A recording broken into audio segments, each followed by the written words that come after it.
Hello everyone, we are live today. Let me just check the audio and video. Hello everyone, we are live today. Just check it's working. So today we are going to talk about GATE set exam, which is the GATE Life Science exam. And just to remind you some key important dates for the exam. Most of you would be knowing this also. You would have got your hall ticket by now.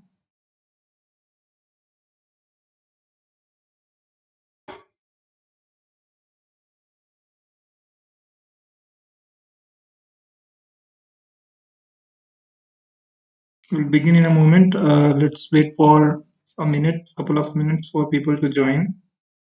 Then I'll be analyzing the previous year questions. I will also solve some of them for you so that you can also understand the concept behind that.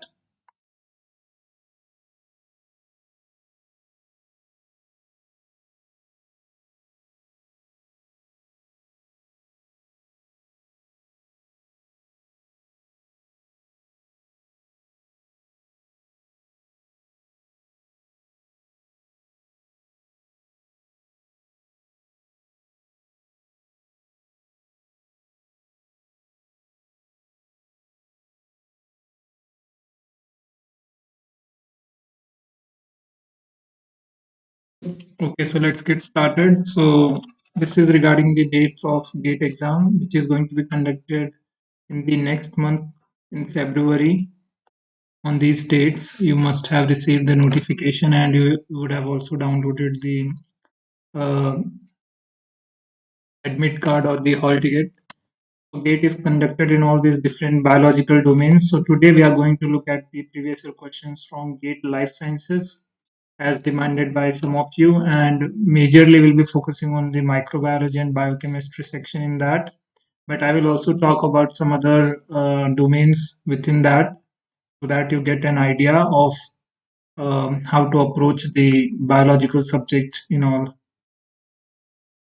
So this is the pattern. In total you have 65 total questions and in total you have 100 marks. The first 10 questions have this general aptitude kind of thing. The first 5 questions have 1 mark. You mark them correct or a negative 0.33. Next 5 have 2 marks and 0.67 if you make a mistake there. Then the section B has biochemistry, chemistry, which has like 11 to 19 questions which are MCQs and 20 to 27 which are like numerical type questions. Then the section C starts. So here you have, depending on your subject, MCQs, NET, MCQs, or like whatever you choose. If you choose the biochemistry and microbiology, then you'll have that. Otherwise, we'll have some other subject combination depending on what you choose. So any two from biochemistry, microbiology, botany, zoology, or food technology that you can choose while filling the form, and then you can choose those sections to answer. In total, you have to answer 65 questions for 100 marks in 3 hours. And these are the different types of questions. You have MCQs, multiple select questions, and NETs, which are numerical ones. So important thing to note here is the numericals have 2 marks, but there is no negative marking for the numerical questions. And same here for chemistry as well. Also coming to the previous year paper analysis. So if you are preparing for, let's focus on microbiology first. We can see there are lots of questions being asked in the methods sections, methods in microbiology in the previous years, as well as taxonomy and diversity, which I have already covered in my previous lecture. So if you are new to this channel, you can go and check that out. Then the structure of prokaryotic and eukaryotic cell. Then repeatedly questions are asked for microbial growth, as you can see on this side in the previous years. In microbial metabolism, as I talked about this in one of my previous lectures also, that it is very diverse. They can be phototrophic, they can be heterotrophic. Within heterotrophic, they can be chemoheterotrophs or other kinds of heterotrophism, chemoautotrophs or photoautotrophs. All these kinds of things can be seen in the microbial world. So that is why it's an important topic. Then antibiotics, genetics, microbial ecology, all these domains have more or less been asked in the previous year question. Next is biochemistry. So organization of life biomolecule is like a heavyweight topic here. Then the different vitamins, coenzyme, enzyme kinetics, all these topics are also asked. In fact, in the previous year, you can see roughly 7 questions being asked from this. And then separation techniques in biochemical process, hormones, neurotransmitter, recombinant biotechnology. This is again an important domain to study in the current world, and then immunology. So these are some of the domains coming from the biochemistry and microbiology unit. You also have zoology, which has animal world, evolution. So I've covered the animal world more or less in my previous lecture. Biochemistry will be studying uh, from this unit. So we'll be talking about some of the questions that can be asked in biochemistry. But the remaining topics I'll be covering in my future lecture. So stay tuned. If you are new to this channel, you must subscribe to this so that you get the notification in future about all the topics that I'll be covering, like animal anatomy and physiology or ecology. All these topics I'll be covering from NCRT textbook, which is the standard textbook for the NEET exam, but it also forms a good base for all these exams as well. So if you are new to this channel, you should subscribe and also share it with your friends if you like. And then chemistry also has these atomic structures, so physical chemistry topics. Then here is the inorganic chemistry, SPD block. Again, physical chemistry, equilibrium, electrochemistry, reaction kinetics, thermodynamics, and finally the organic chemistry and biomolecules. So I will not be going too much into chemistry for this lecture. Maybe in future lectures I will cover that if it is required or demanded by some of you. But mostly I'll be covering the microbiology and biochemistry topics, and maybe some of the questions we can also analyze from zoology and botany. So let's get started with some of the questions. So I'll be starting with the year 2025, which is the recent most paper, and then I'll be mostly analyzing the paper and also talking about how to approach it in a real world exam scenario, so that you get not just how to solve, so that you get a perspective of how to just not just to solve the question, but also how to think in a real world exam situation. So all those kind of things will be seeing in this lecture. So I covered the main base for this exam. If you want, I can also talk about cutoff, but I don't think that is required at this point. We can see that later. Biochemistry, I talked about this syllabus more or less. Here you can see the detailed syllabus. Maybe in some other lecture I can cover the details of this. Uh, yeah, but I think I've covered more or less the overall structure, and we'll be seeing which sections are having more weightage when we are analyzing the paper one by one. So without further ado, let's get started. So this is just the GA part, the general aptitude part. Here they have asked some grammatical questions or some applied aptitude questions. So we can also have a brief look in this section, on this section. So even though I had planned to go skiing with my friends, I had to back off. Either it should be OFF, but here it is given back OF. So then the next appropriate option will be back out. So back out is the correct option. Back out meaning to withdraw from the program. The president, along with the council of ministers, dash to visit India next week. So the president is singular, so wishes to visit India next week. Then here we are given a numerical. An electricity utility company charges 7 kilowatt per hour if a 40-watt desk is left on for 10 hours each day for. So this is like a numerical kind of question which can solve very easily. I think because this is a 1 mark question, so it should not be very difficult to approach. Let me just give you a sketch of the solution, how it would look like. Also, if we look at the options, we have to calculate the percentage increase in the cost. So for that, we need to calculate the previous cost and the new cost, and then find the difference in them. And the options, two of them have 604.8. Only difference is in the percent. But let me give you the brief structure of how to solve this. So here, what is given? charges 7 rupees per kilowatt hour.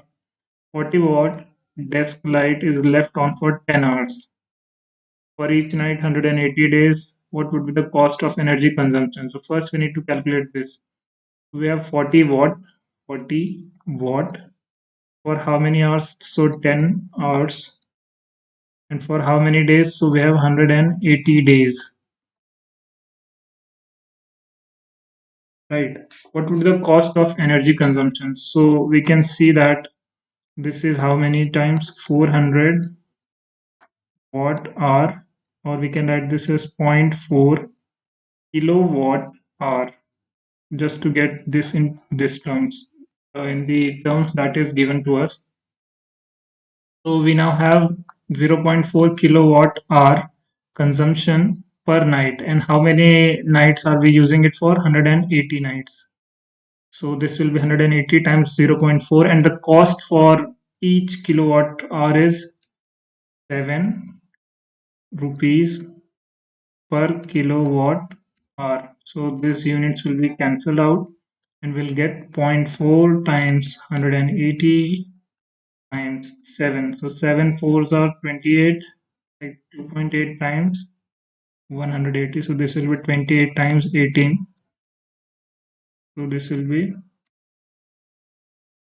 8, 2, 4, 5. Maybe I made some mistakes. Uh,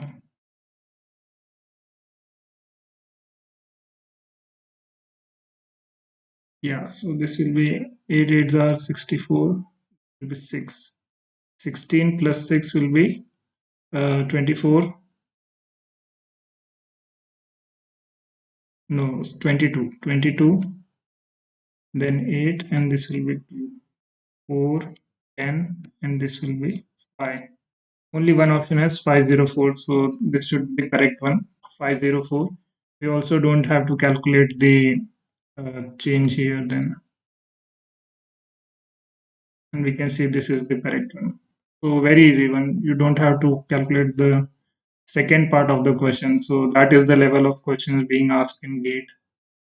The desk light is on for 2 more hours, so you just have to multiply it by 12 and find the new cost, and then subtract the new from the old divided by the total, like the initial one, and we'll get the percentage change. But we don't have to calculate because there is only one option which is matching, and that is also correct. So yeah, it is a question, I would say.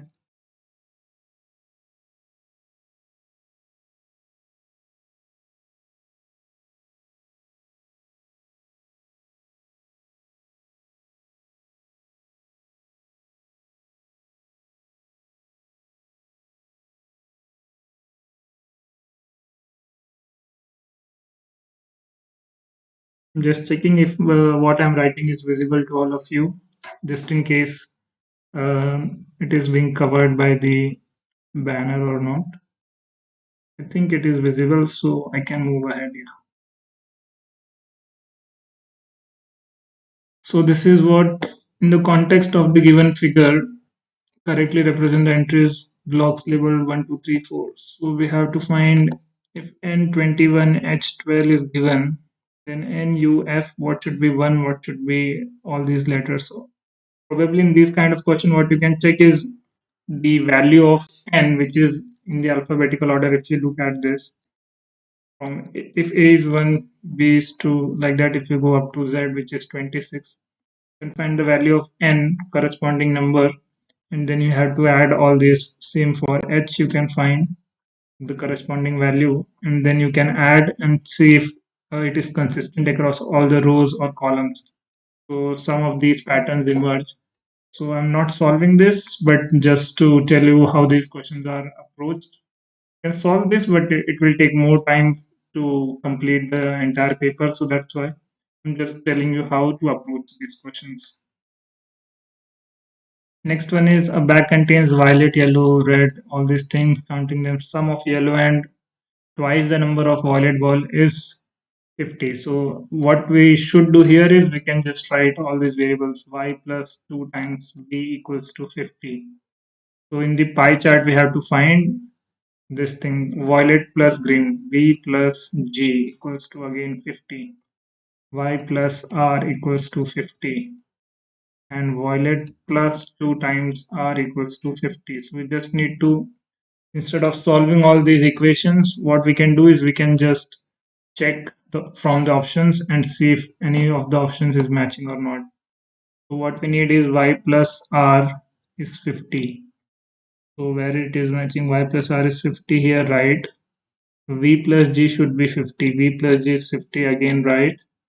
V plus 2R should be 50. V plus 2R again 50, that is correct. And Y plus 2V. Y plus 2V is 50. So first option itself matches. We can also check if it is correct or not. Yeah, it's correct. Very easy. So again, you can see just writing the text in a equation form helps us to find the answer very quickly. Within maybe 30 seconds, you can do. Next, we are given a passage. So these kind of questions are also asked. Okay, what is the statement? Which of the following statement is true based on the information? So here it's given his life was divided between the books, his friends, and long walks. A solitary man, he worked at all hours without much method and probably courted his fatal illness in this way. To his own name, there is not much to show, but such was his liberality that he was continually helping others, and fruits of his erudition are widely scattered and have gone to increase many a comparative stranger's reputation. From E.V. Lucas, A Funeral. Based on the information which of the following statement is true. Solitary man described in the passage is dead. Strangers helped create a grand reputation for the solitary man described in the passage. Solitary man described in the passage found joy in scattering fruits. Solitary man worked in a court where he fell ill. No, so this is wrong because quoted doesn't mean here quote. So 4 is definitely wrong. Solitary man described in the passage found joy in scattering fruits. Divided his books, friends, all are without. Okay. That is also most likely wrong. And fruits of his erudition are widely. So fruits meaning the outcomes, not actual fruits. So 3 is also wrong. Strangers have created a grand reputation for the solitary man described in the passage, have gone to increase many a comparative stranger's reputation. Solitary man described in the passage is dead. His life was divided in the solitary man. He worked at all hours without much and quoted his illness.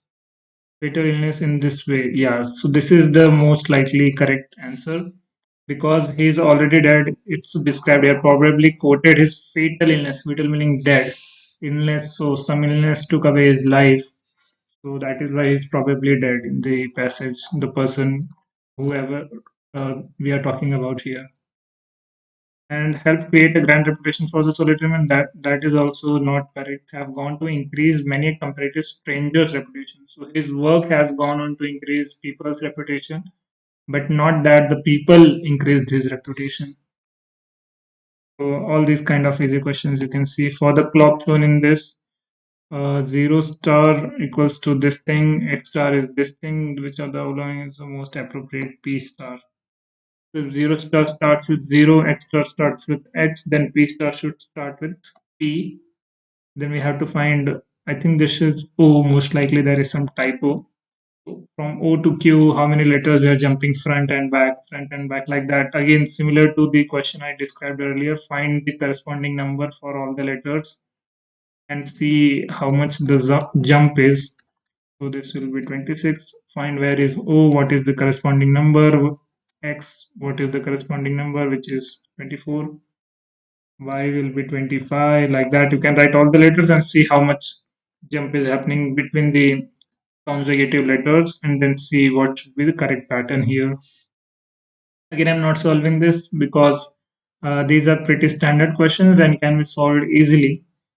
So whichever new question I'm seeing, I'm only attempting them or giving you like thoughts on how to solve that.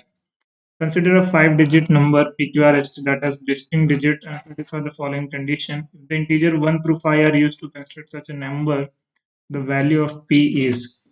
Okay, this is an interesting question, although not very difficult, but again, here we are given 1, 2, 3, 4, 5. and a 5-digit number. So each digit among them could be used only once, right? Because if it is used once, then it can't come again here, because these are distinct digits and the number is also having P, Q, R, S, T. So all the digits are unique in each position. So if this is the placeholder and we are given P is less than Q, so P is definitely not 5. Let's check if phi is given as an option. No, so phi is not an option. So phi is eliminated. We have to find the value of p. Then s is greater than p is less than p. So whatever is s, which is here, it is greater than p but less than t. So there should be a number which is less than t. And t is greater than r. P is greater than t. This is greater than s. And q is also greater than p. We don't know if it is equal to q or greater than sorry, if it is equal to s, it should not be equal to s actually. So it can be either before this or after this. So there are two numbers that are less than p, so this gives us only this option 3, because 3 is the only number which is greater than 1 and 2. The correct answer here should be 3, as you can see here, because there are two numbers which are less than p, and based on that we can see that only 3 can satisfy that condition. So again, a very easy question. Again, a profit loss kind of question, and also some mixture of ratios here. So this is also quite repeatedly asked, that's why I'm just telling you how to solve this. Business person buy potato of two different varieties P and Q, mixes them in certain ratios. So there is a standard way to do this, but if you don't know the shortcut or formula, you can also use your basic concept and still solve this. Sells them at 192 per kg. Cost of P is 800 for 5 kg. So per kg will be 800 by 5, which will be 800 by 5, 5 ones are 5 6 are 160 per kg. And here it is 800 for 4 kg. So this will be 800 by 4 equals to 200 each per kg. So this is the cost for the variety P and Q. Q is a more expensive variety, as you can see here. The person gets 8% profit. What is the P to Q ratio? So for getting 8% profit, so if you are selling 192 rupees at this rate, rupees 192 per kg, and the cost of P is 160, of Q is 200, and you are still generating profit out of this. You are generating 8% profit from this, 8% profit, meaning you are taking less of Q and more of P. That is why you are able to generate profit. So the ratio would be higher for P and lesser for Q, as we can see here. So option 4 is definitely not the correct one. You can also check from the option which of them is fulfilling the condition, or you can also do it by the shortcut. But here the person is saying that there is 8% profit generation. So meaning the cost price, selling price minus cost price uh, is, let's say if there is an object for 100 rupees and we are selling it for 108 rupees, so selling price is 108 minus the cost price, which is 100. This is equal to 8%, right? So similarly we need to translate this here. Cost price minus selling price divided by cost price multiplied by 100 will give us 8%. So for our scenario, we are generating 8% profit, that is already given to us, equals to 8%. Selling price we know 192. We don't know the cost price, so we can assume this is x divided by x equals to 8% is 0.08. We can write 192 minus x equals to 0.08x. We can move this on this side, so this will be 192 equals to 1.08x. So x will be 192 divided by 1.08, which will come out to be, let me just use the calculator here.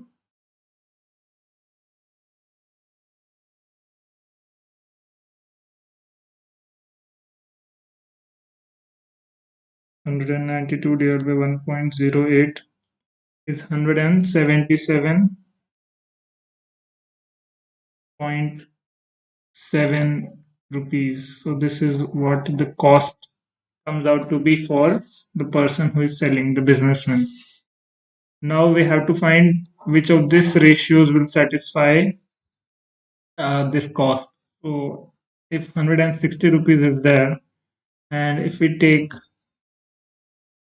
160 rupees times phi of p plus 200 times 4 of q divided by total, which will be 9, that will come out to be 177.77, exactly what we were looking for. So the first option matches the cost that he is bearing.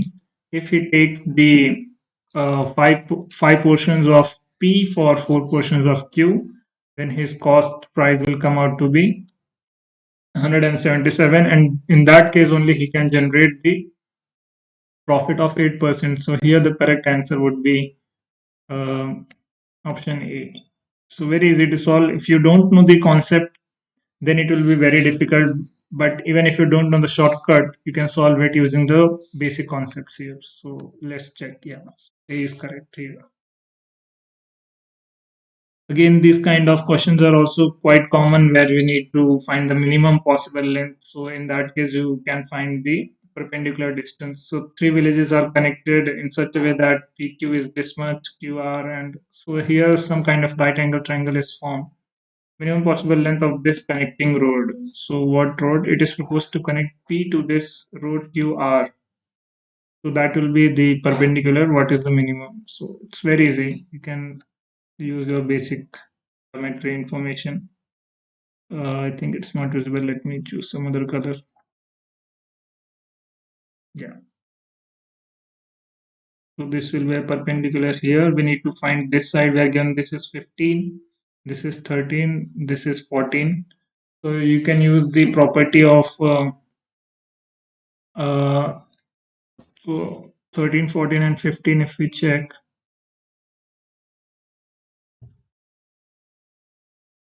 we can use the area of triangle concept here. So the area of triangle will be half into base into height, right? So if we drop this point and call it, this is PQR, and let's say this is S. So the length of PS, let me switch to a lighter color here. Length of PS, which is this altitude, we need to find this, which will be the shortest distance between this road QR and this village P or point P, whatever we can call it. So we have this hypotenuse, which is 13, we have this hypotenuse, which is 15, and we need to calculate this. So it's basically a geometric mean. This is a property of triangle. It is the geometric mean of the two sides. So 13 times 15, it will come out to be square root of 13 times 15 square root.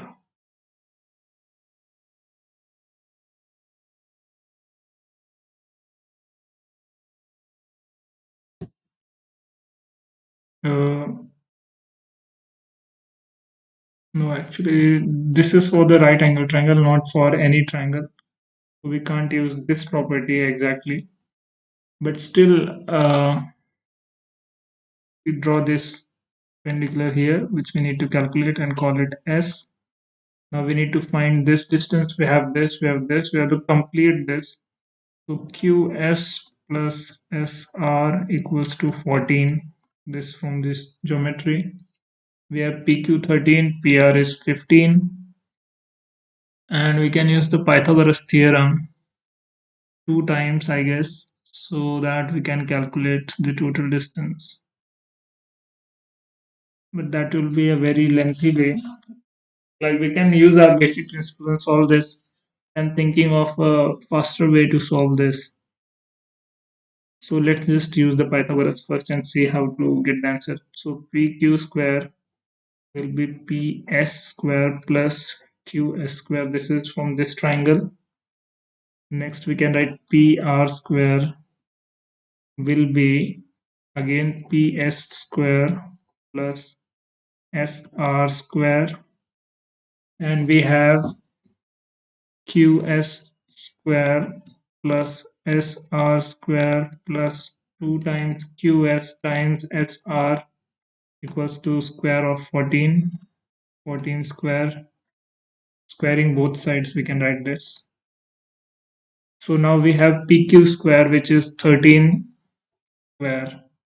I will add both the equations. Plus PR square is 15 square equals to 2 times PS square, which we need to find, plus QS square plus SR square, which is basically 14 square minus 2 times QS times SR. So if I just rearrange this, it will be 13 square plus 15 square minus 14 square equals to 2 times PS square minus QS times SR. So I can use a square minus b square here. This will be 13 square, which is 169, plus 15 minus 14 is 1, times 15 plus 14, which is 29. So this will be 29 plus 169, which will be uh, plus 29 is 8, 6, 7, 8, 9, 198. And there is this 2 coming from this side, so divided by 2 is 99. So PS square minus QS times SR equals to 99. This we got. Now we need to find the product of QS and SR. But we don't have that. We have sum of QS and SR. And from that, we also need to find another variable, which is PS, is the key variable that we need to find here.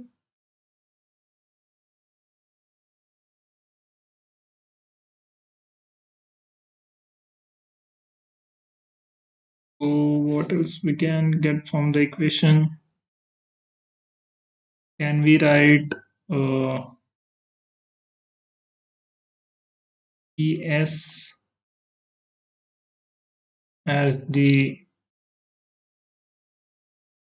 geometric mean of QS times SR? So PS square will be QS times SR. Right, I think this property still holds. So no, but this will cancel out, right? No, this we can't write. For any triangle, we need a right angle triangle here.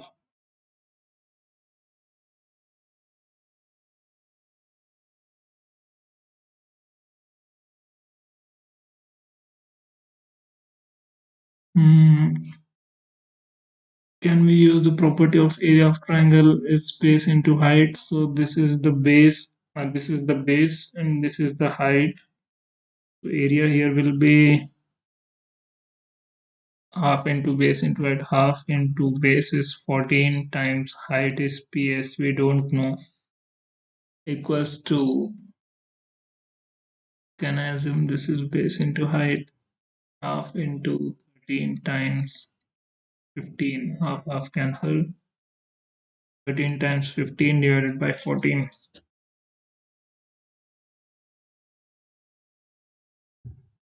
13 times 15 divided by 14 is 13.92. No, it's not given.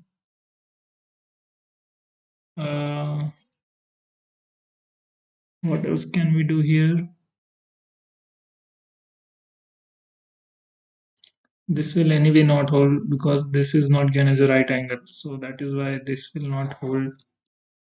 I was just checking if it gives us some right direction. So this is sort of not working. What else can we do?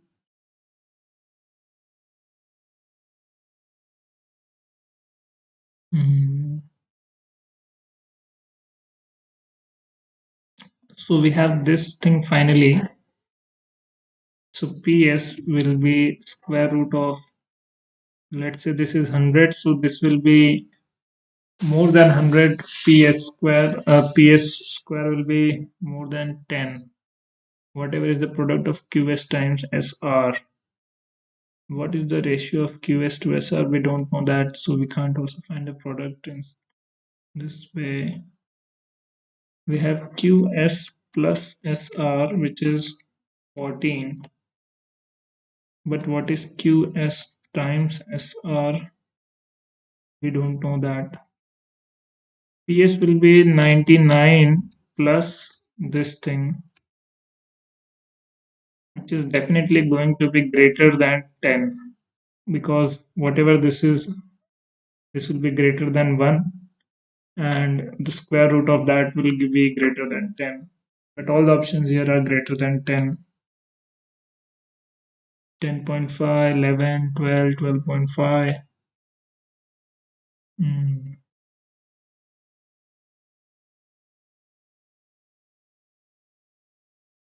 The most likely option that I'm thinking of here is closer to 10. So let me check if it is 10.5. But there should be some way to verify this. So 10.5 is not correct. 12 is the correct one. So yeah, I think knowing the shortcut in this case would save much of time. But just since I attempted this question, it's my responsibility to tell you the correct solution. So let's just look how to solve this. I got stuck in halfway. So here they are using the area formula, half into base into height. Oh, so using Heron's formula, they are calculating this. Okay, so this is also fine because all the three sides are given. So you can do that. So, okay, use geometry to calculate this. Let's see if it can use geometry. Again, it's using the same thing, Heron's formula. So I think that is one of the way, because I was also thinking in that direction, but I didn't think of the Heron's formula, which is under root of s times s minus a times s minus b times s minus c. Since all the three sides are given, we can get the area of the triangle from this, and then we can equate this to half times base into height, and we have the base, which is 14, and we need to find the height, which is ps. So then if we calculate the semi-parameter, which is a plus b plus c by 2, is 13 plus 14 plus 15 by 2, and then put it here, and then subtract everything from the semi-parameter, all the sides from semi-parameter, take a product, take a square root, we'll easily get that. So this is how sometimes you have to think of other options also. I didn't think about this in the moment, but I hope you got how to solve these kind of questions. So let's move to the next question. So from here, so these are the 10 questions. These were like the 2 marker questions in the general aptitude section. The last 5 questions that I discussed, most of them were very easy. And even this was easy. I just didn't think in that direction. So it depends also on how quickly you can think of different possibilities. And then here starts the chemistry part. So let's just quickly go through what are the questions here. I'm not going to solve most of them because it's been a long time since I have solved chemistry questions. But just to have a look of what questions are being asked.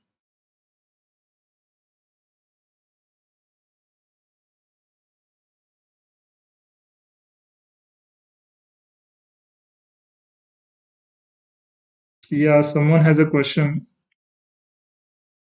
Will you clarify that the screen is not completely visible? Can you write your question? What question you have? I think the questions are visible.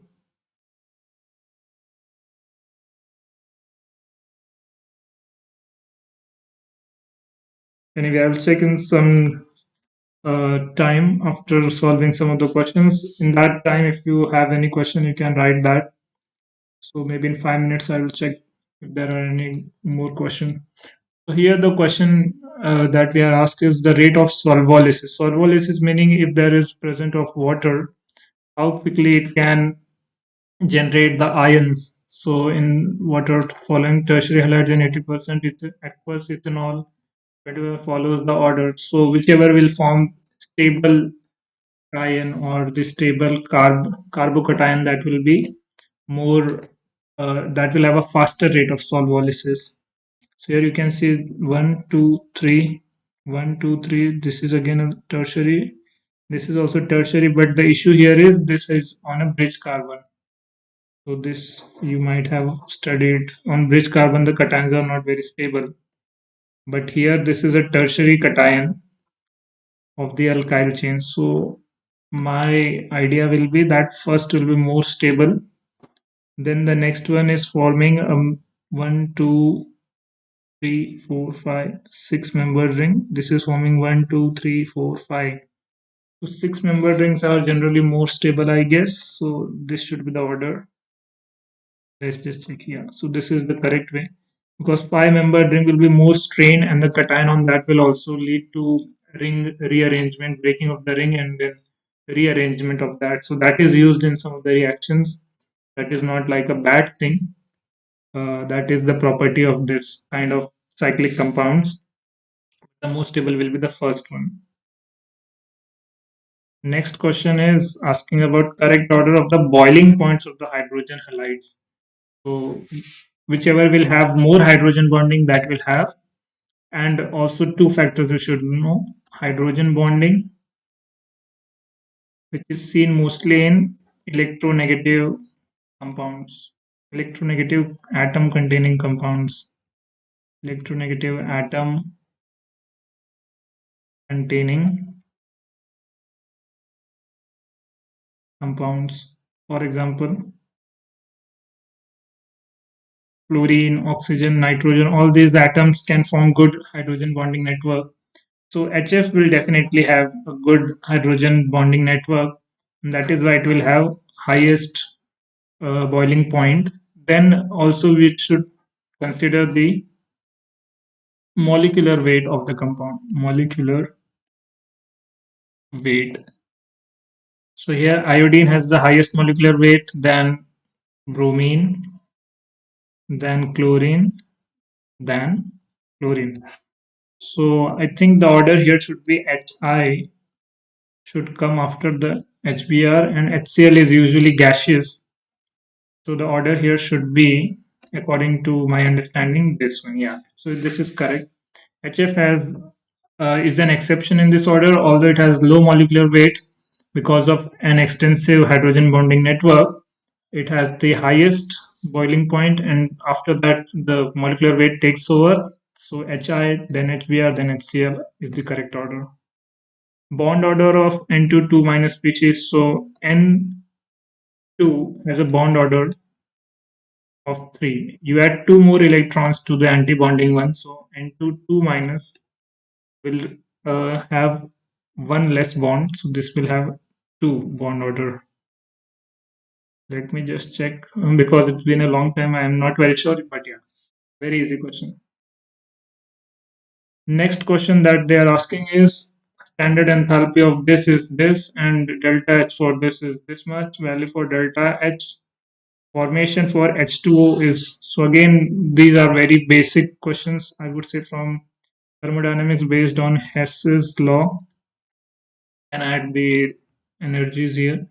So carbon graphite plus H2O gas giving carbon monoxide. So this is a standard reaction for generation of hydrogen gas. You must have studied in NCERT. What process this is called? Just comment below.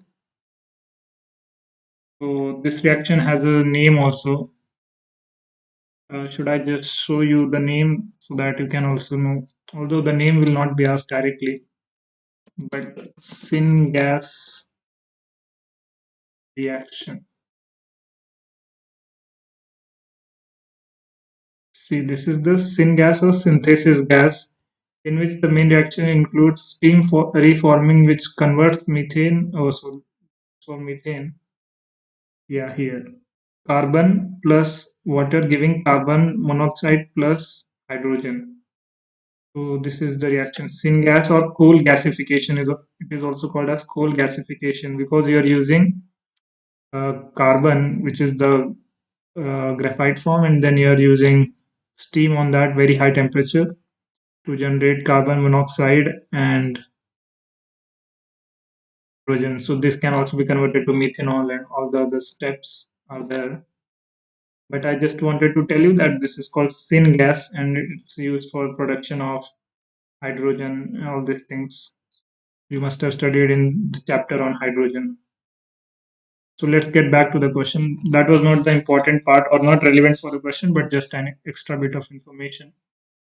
And what is given here to us is this standard enthalpy delta H for this reaction was delta H not standard enthalpy was plus 131.3 kilojoule per mole. So this is given. Delta H naught formation of carbon monoxide. So this will be from carbon plus oxygen giving carbon monoxide. So 2 carbon, 2 CO is minus 110.5. This we know. We need to calculate the delta H formation for water. So water will be formed from H2 plus half O2 giving H2O. We need to calculate this. So what we can do is we can just balance the equations and cancel out whatever is going out. So I will just multiply everything by 2 here, 2 and 2. So whatever we will get, we'll just divide that by 2. Standard enthalpy for formation of elements in the reference states are 0 at all temperatures. So this is also given. This we already know, standard enthalpy for formation of elements in the reference state. So carbon in graphite is the reference state, like that we should know. So here they're asking H2 in gas because H2 in liquid is in the reference state, but H2 in gas is not the reference state, right? So we need to calculate. So 0 will not be the correct one. Again, whether it will be positive or negative, that also we can understand after doing this calculation. So here for this reaction, we are given this thing.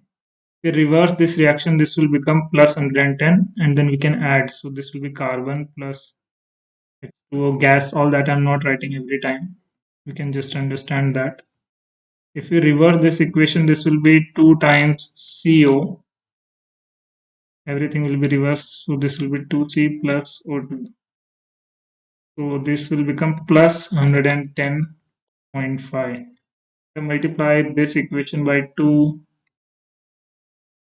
So the energy here will be also multiplied by 2. This will become 262.6.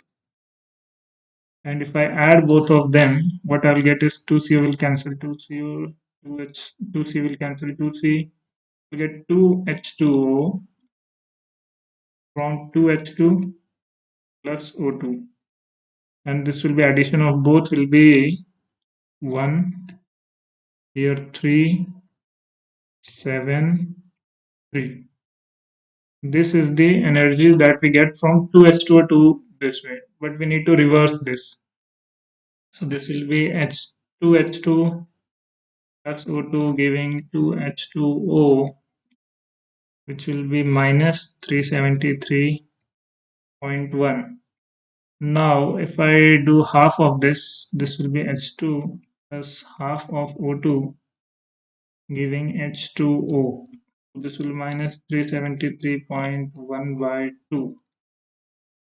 So let me just check on the calculator. None of the options seems to be matching, although maybe I made some mistake.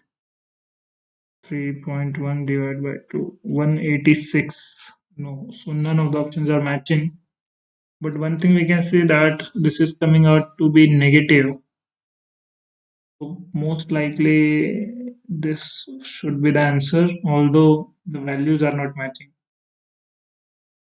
So let me just check where I made a mistake. But this is the way you solve this. You just write the equation, and if you multiply anything in this equation, you also multiply the energy.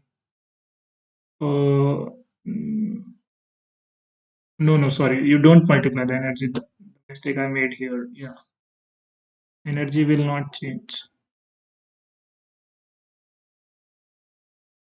So this will remain 131.3. So the sum will be how much? 3 plus 5 is 8. Just erase this for clarity.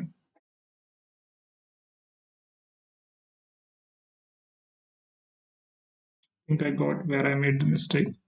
This will be 0.81. 3 plus 1 is 4. This will be 241.8. Yeah. Now if you flip the equation, this will become minus 241.8. Yes. And if you multiply it by half, this will not change. So this will be minus 241.8.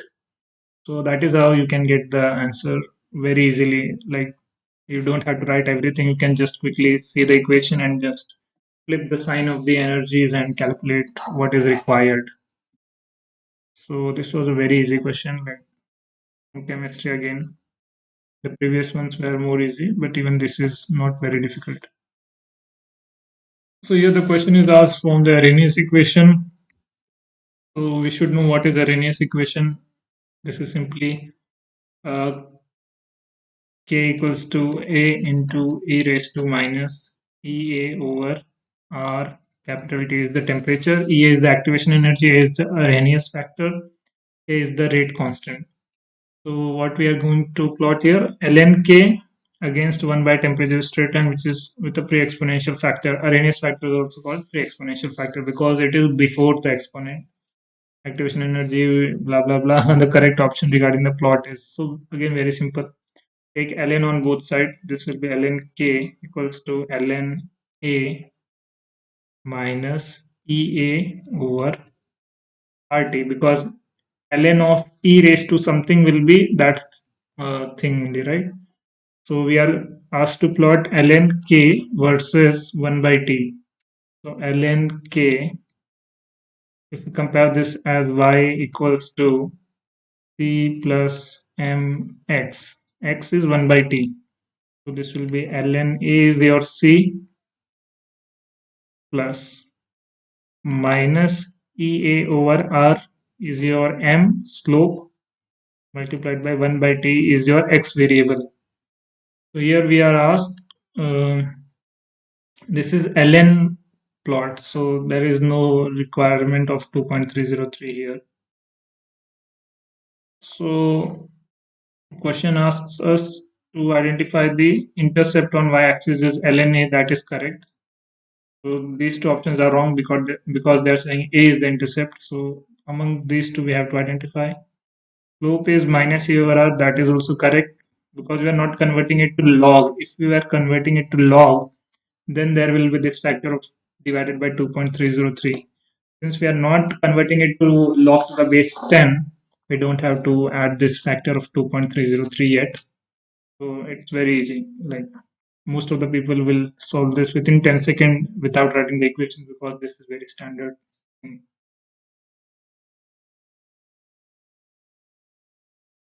Next, we are asked the thermal expansion of 1 mole of an ideal gas at temperature T occurs in two ways: a reversible isothermal expansion and free expansion against zero external pressure.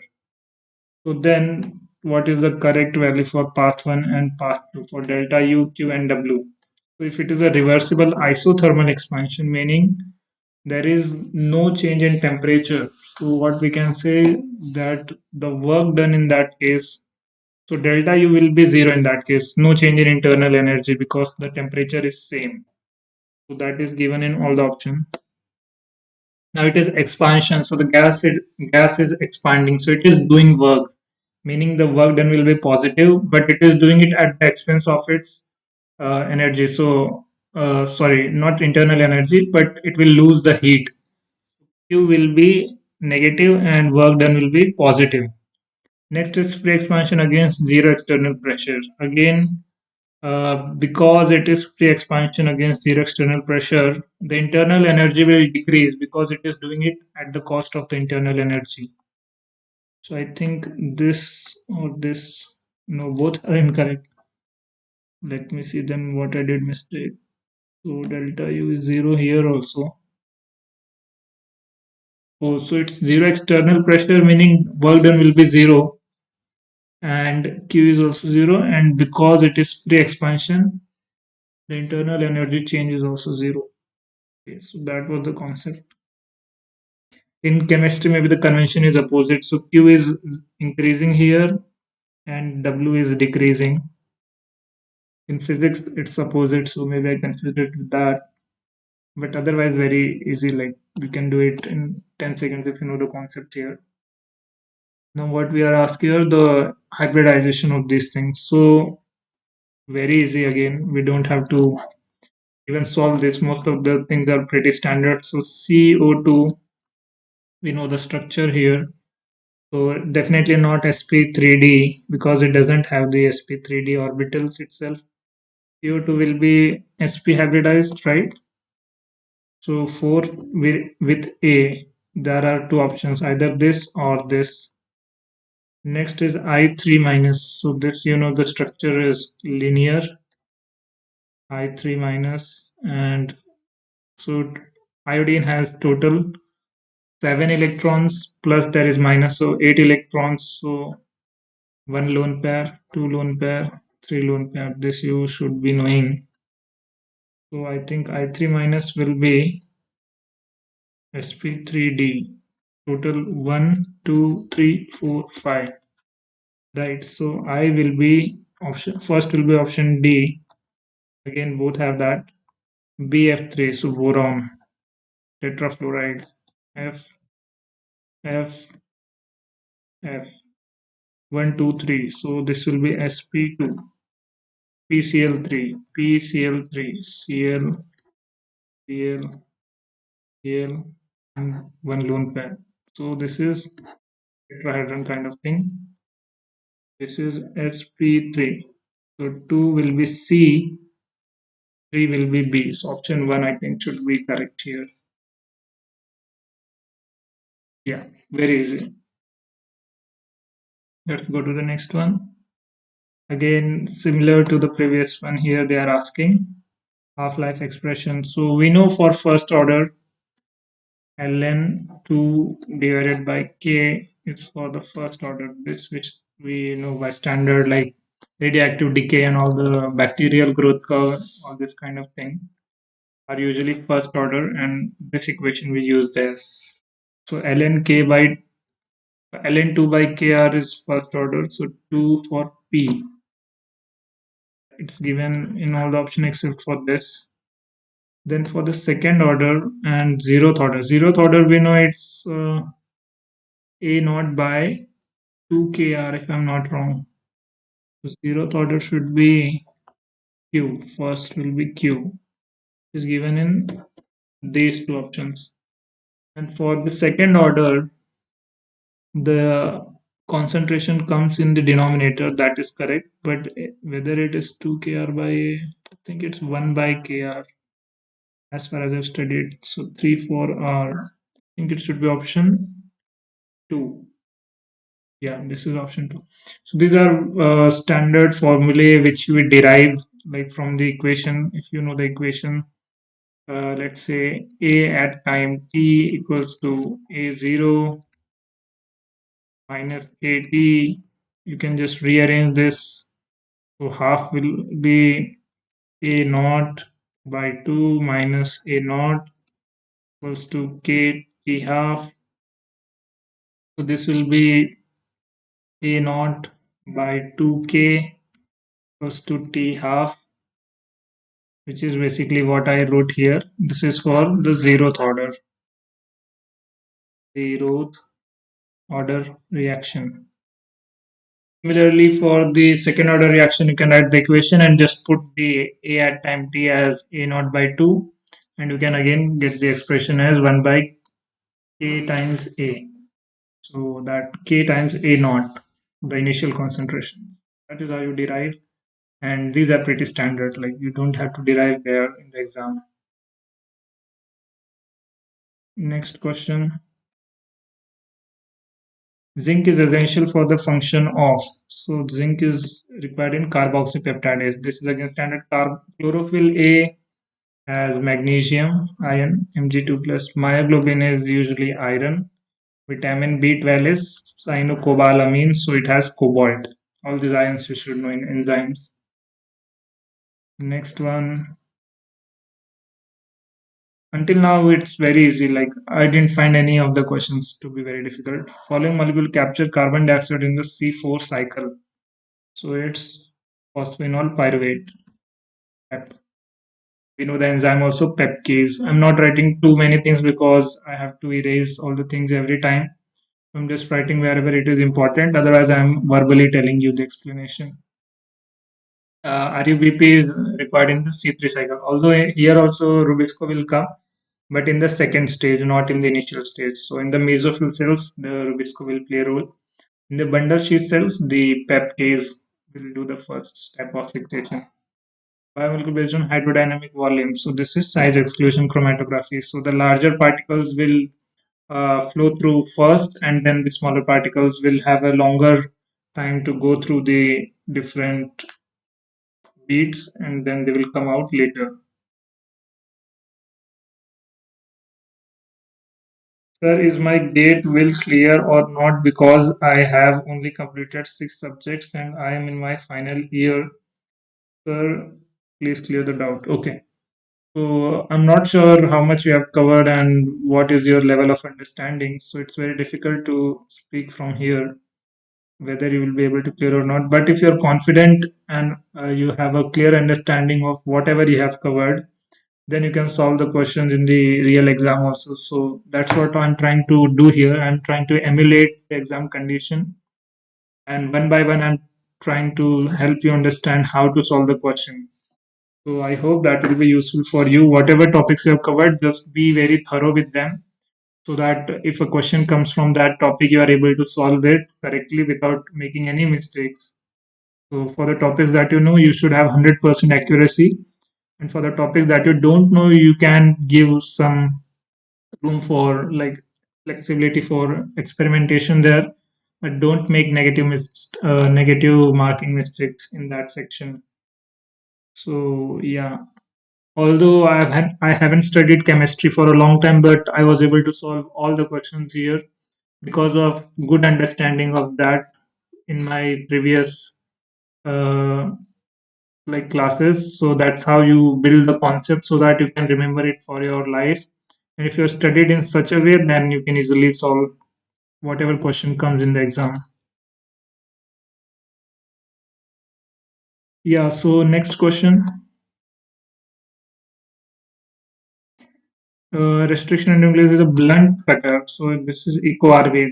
Again, very factual question. BAM H1, eco R1, Hind 3. All of us know that these have the restrictions. These have like restriction sites. Eco R1 is GA, TTC, all these things, which will generate sticky ends. Eco RV is only among them. There are more blunt cutters, but Eco RV is like R5 is the blunt cutter from among the given options. Requires DNA glycosylase. So removing the glycosidic bond is done in the case of excision repair. So when you are removing the base from the uh, sugar, when you are removing the base, you are breaking that bond and glycosidic bond. You will require that glycosylase, which is in the base excision repair. Then opens to repolarization with an action potentially generated. So we know in the depolarization step there is sodium channel opening and then repolarization is potassium channel. Very basic question, I would say. Most sensitive amino acids, radioimmunoassay. So using the radioactive molecules, we can detect the different cells and all the components, antibodies. Not contain phosphoanhydride bond. So phosphoanhydride bond, pyrophosphate should be there, triphosphate, diphosphate, fructose 1,6 bisphosphate. This doesn't have. So if you know the structure of this thing, this is fructose like uh, six carbon thing, or maybe it's built. Yeah, I think this is a five-membered ring, and then there is one carbon outside. So, but the phosphate groups are arranged on the first carbon let's say here PO3, PO4, actually PO4 3 minus, so it will form this. And there is one more carbon here on which the phosphate is added. So these are not forming the anhydride bond. Anhydride bond meaning like this P O P, like that.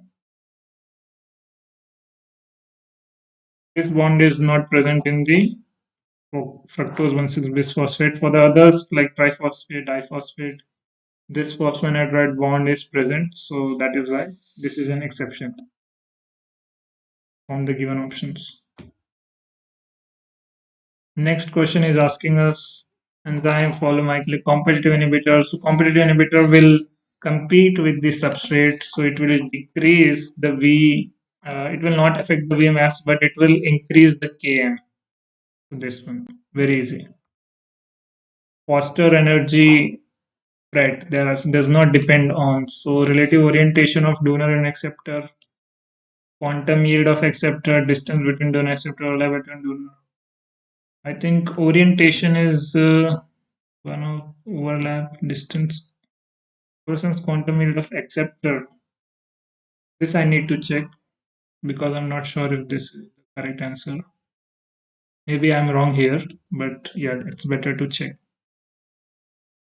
It's a physical process where energy is transferred non-radiatively. This is important. Without any radiation, the energy is transferred from a donor fluorophore to an acceptor. Efficiency of this depends on several factors. Orientation is important because the dipole and the acceptor dipole should be aligned for efficient transfer. Then the distance is also important. So if you know the equation for FRET, you will see that there is 1 by r to the power 6 dependence. And then spectral overlap is also an important criterion. Quantum yield is not important. Acceptor's ability to process after receiving energy does not affect the transfer process. It's about energy transfer efficiency, not whether the acceptor emits light afterwards. Okay, so the quantum yield after the acceptor gets the energy, that is not an important criterion for FRET, but the step in which the transfer is happening depends on the orientation of the two dipoles or the dipole of the donor and acceptor. The distance between them, the closer they are, better efficiency of transfer, and then overlap of the spectrum. So donors emission spectrum and the acceptors absorption spectrum are important. Let me show you the equation also, although it's not very important here, just for information. Fred equation. I will show you the 1 by r to the power 6 dependence. So that is why I'm just showing the equation here. Loading.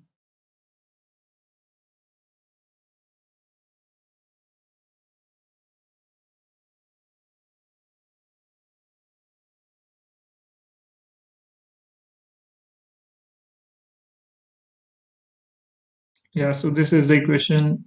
E is this energy transfer, which can be written as 1 minus donor acceptor pair divided by donor, or it can be also written in the terms of relaxation time.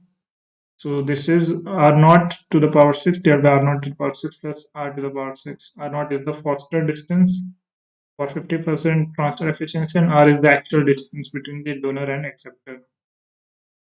This is how you write the equation: 1 over 1 plus R over R naught to the power 6. Or it can be written in this way also. So this is the important thing that you should know. The spectral overlap should be present between them. Distance should be less, and also their alignment should be proper for the energy to be transferred between the two molecules, the two fluorophores. What is not required is what happens after the acceptor gets the energy.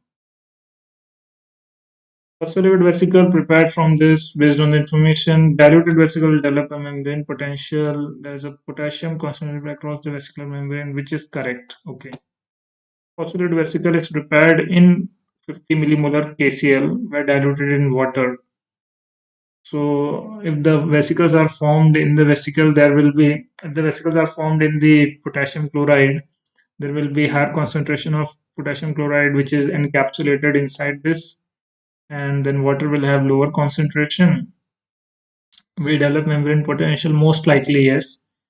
Potassium concentration across the vesicular membrane, that is also true. Both P and Q are true, I think. No. Let me check why they are not true. Because I think this should be true.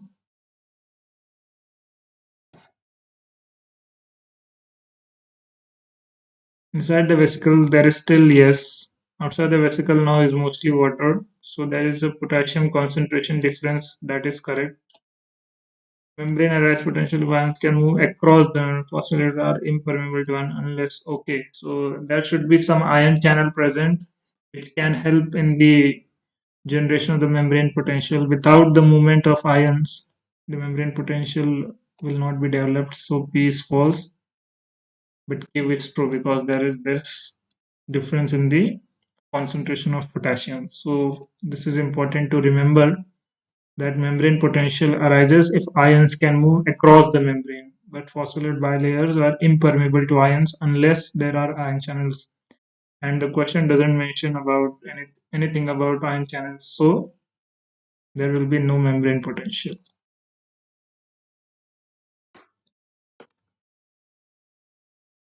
This is something that you should remember from all the questions. Whatever new things you remember, just keep on writing it in your notebook for revising. Peptide binding cleft in MHC1 is formed by. So this is something from immunology and which domains from the peptide binding cleft. I'm also not very sure, but I think it's something with the beta to microglobin chain. Let's say alpha to beta to no, this alpha 1 alpha 2 domain. Even I'm not sure about this, so I will also do a query and see what is the actual thing here. And some extra information for all of you. MHC class 1 are crucial for presenting peptides from the intracellular proteins, usually from the intracellular proteins, to the cytotoxic T cell. This you should remember that this presentation is usually for the cytotoxic CD8 positive cells. Each heavy chain has alpha chain has three domains alpha 1 2 3 and light chain is beta 2 microglobulin. This you should again remember that there are three heavy chain domains and one light chain domain. Peptide binding cleft is the groove where the short peptide bind. The cleft is formed by alpha 1 and alpha 2 domain of the heavy chain. So this is purely factual information. If you know this, you can solve it. Otherwise, just skip this. Domains formed together create the groove with a floor and two walls that hold the peptide. Alpha 3 interacts with CD8 co-receptor. This again an additional information. Beta 2 microglobulin stabilizes the structure but does not form the cleft. Is the structural support. Light chain is the structural support part. Alpha 1 alpha 2 form the cleft, protein binding cleft. And alpha 3 acts with reacts like with the CD8 positive receptor. So this is a question based on the scientists. I have no information about this because this is from botany. I have heard Hutchinson, but Engler and Prantl, Cronquist, Rendell, all these things I don't know. They're asking about the books. I'll just skip this. Anyway, I'm not interested in this topic. Mature cell type is live but usually lacks nucleus. Live but lacks nucleus. Parenchyma has nucleus. Companion. Whole pericell no. Sieve element. Mm, and companion. Sieve element no. Companion. Okay. Phloem companion is lacking the nucleus, although it is live. In xylem, most of the elements are dead, only some elements are alive. In phloem, most of the elements are alive, only one element is dead. So phloem parenchyma is living cell with nucleus involved in storage and lateral transport. Phloem companion cells are again living nucleated cells that support the sieve elements metabolically, and phloem sieve elements are again living cells, but they lose their nucleus at maturity. So this is important. Sieve elements lose their nucleus at maturity. And pole cell, phloem pole, pericycle are again living cell found near the phloem poles, retain the nucleus. Let me show for xylem which elements are alive and dead. Most of the elements are dead, only the so trachea is dead, long tapering cells with pits for water conduction dead. Vessels are again dead. These are wider cells that connect end to end to form vessels. Xylem fiber is again dead because it is fiber. Only the xylem parenchyma is alive. This you should remember. Among the four elements of xylem, tracheids, vessel, fibers, and parenchyma, only the parenchyma is alive. However, for phloem, among parenchyma, companion cells, sieve element, and one more cell type is there. So the sieve tubes or the sieve cells lose their nucleus, but they are still considered living. So this is an important thing you should keep in mind. This is again from botany. So I'll skip this.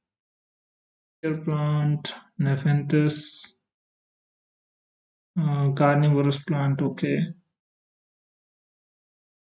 Venus flytrap is. I'll just skip this because this I don't know. Commercially important carbohydrate is naturally produced only by the members of plant kingdom.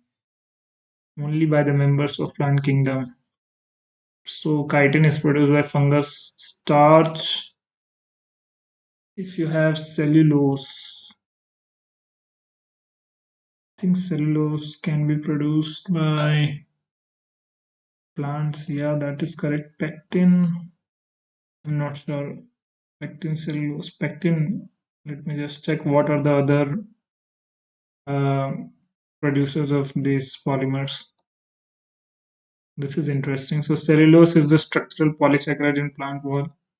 Pectin is again plant-derived polysaccharide in the middle lamella with calcium. So that is why we have calcium pectate in the middle, like not we, plants, and primary cell walls and middle lamella. Chitin is structural support in fungi, arthropods, starch for storage polysaccharide in plants.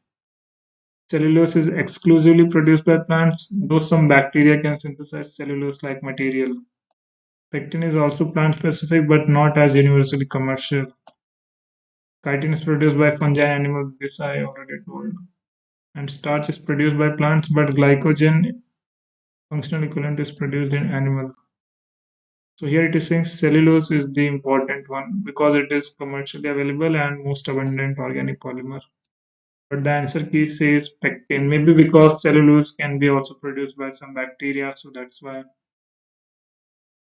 the answer key says pectin. But this is kind of a controversial question. Necrotic ring spot disease in stone fruits. I have no idea about this. Probably some virus. Yeah, usually these spot kind of diseases are caused by viruses. This is my general observation. So what they are asking is disproven by equation 3. Okay, this is kind of interesting question. Photosynthetic research, the empirical equation proposed to be green plants for purple. So carbon dioxide plus water giving some CH2O kind of thing here, plus oxygen is generated.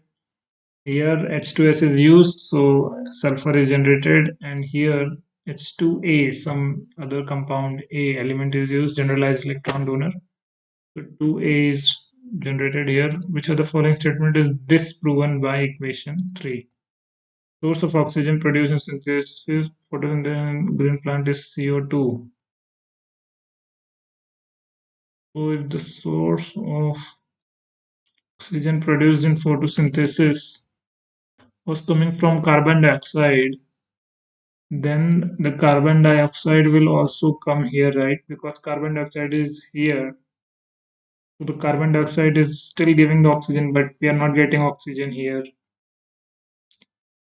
So this statement is, I think, proven, not disproven. Source of oxygen produced in green plant is H2O. This is also, I think, proven, not disproven. Light is essential in every form of photosynthesis. This is also proven. Glucose is the end product in all form of photosynthesis. No, glucose is not being formed everywhere, right? Glucose can be anything else can be also formed. I think this is the wrong one. No.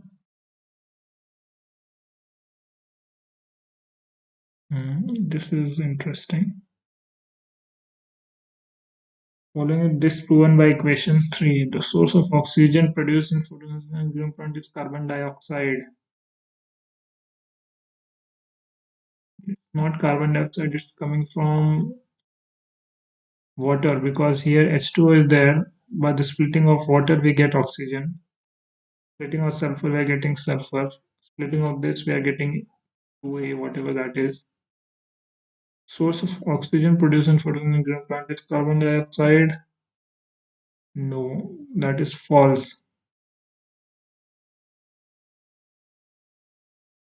Okay, this is true. Glucose is the end product in all forms of photosynthesis. This is CH2O, not necessarily glucose. It can be some other sugar also, depending on how many atoms are there. I thought this is the most incorrect one, but I think they're asking for which is disproven by equation 3. Okay, then I think it makes sense because oxygen is coming from water, not from carbon dioxide. And here we can see that, yeah, it's not coming from carbon dioxide. Okay, so then option 1 makes sense. Yeah.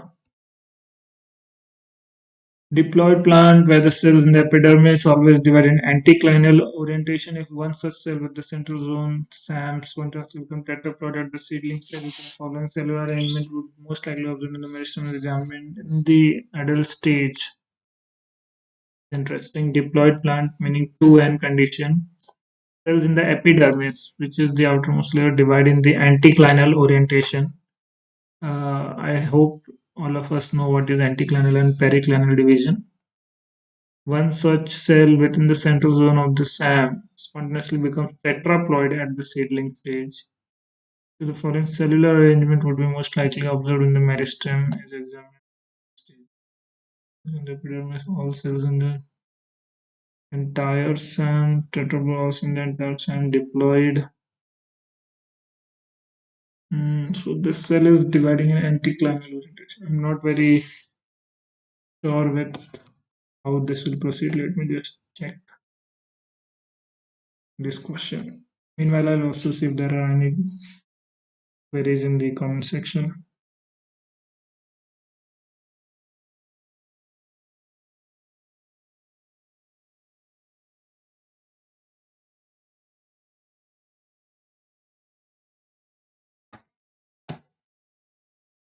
So the shoot apical meristem, yeah, this I know that the epidermis L1 layer divides anticlinally or perpendicular to the surface, and this means the cells divide side by side, expanding the sheet, but not do not invade deeper. So if one epidermal cell in the central zone becomes tetraploid, descendant will also become tetraploid because the division are strictly anticlinal. Then it will remain confined to the epidermis. Okay, so many tetraploid in the epidermis cannot spread into inner layers like L2 and L3 since the orientation prevents periclinal division. So one of the cells divide, it will divide like this, perpendicular to the external surface, and it will form the outer layer like the epidermal layer itself, tetraploid cells. What else is given here? It will not remain as a single cell because the cell continues to divide. It will not convert the entire cell because only one lineage is. Okay, this was a good concept, although I'm not going to focus on this part, but just for explaining C3 cycle, in which plants CAM and C4 cycle. First stable product. So C3 cycle, first stable product, C4 cycle, and so C4 cycle first is oxaloacetate. It's a Q3 in two options, A or B, wheat or sugarcane. I think it's sugarcane. Yes. So C4 cycle. Oxaloacetate, sugarcane, just see full cycle member. Cam, you can see again oxaloacetate, and then pineapple is an example of crustacean acid metabolism. C3 cycle, 3-phosphoglyceric acid, and wheat is an example. Very easy. Just by matching one, you can get the answer. Following table summarizes the flowering time and the transcript level in four genotype of plant species. So the following genetic pathway assessment observation shown in the table. Wild type, days to flower 30 days. Transcript both are normal. A mutant 15 days. So increasing B will speed up the flowering time. Removing B is problematic. Removing B without A is still being the same problem. So A gene activates, no, B gene activates A, which suppresses flowering transition. If A was there, it was suppressing, that is true. So B activates gene A, right? No, B is suppressing A, which promotes flowering transition. No. A gene activates B, which suppresses flowering transition. Yes, I think the fourth one is correct because B is suppressing A, which promotes no. A gene suppresses B.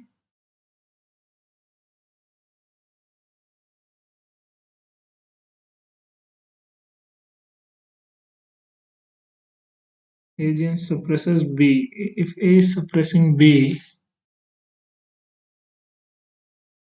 oh, when A is not there, then B is increased. So A is above B.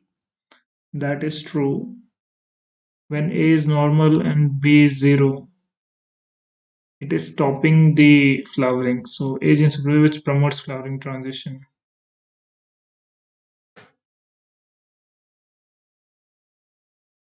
B is promoting flowering transition. B is promoting the flowering transition because here we can see this mutant has increased level of B but lower level of A, but A is suppressing B. Yeah, so this statement makes sense. So some kind of terpenes, metabolites. We know cocaine is an alkaloid, so S with two. There are two options. Then azadirachtin,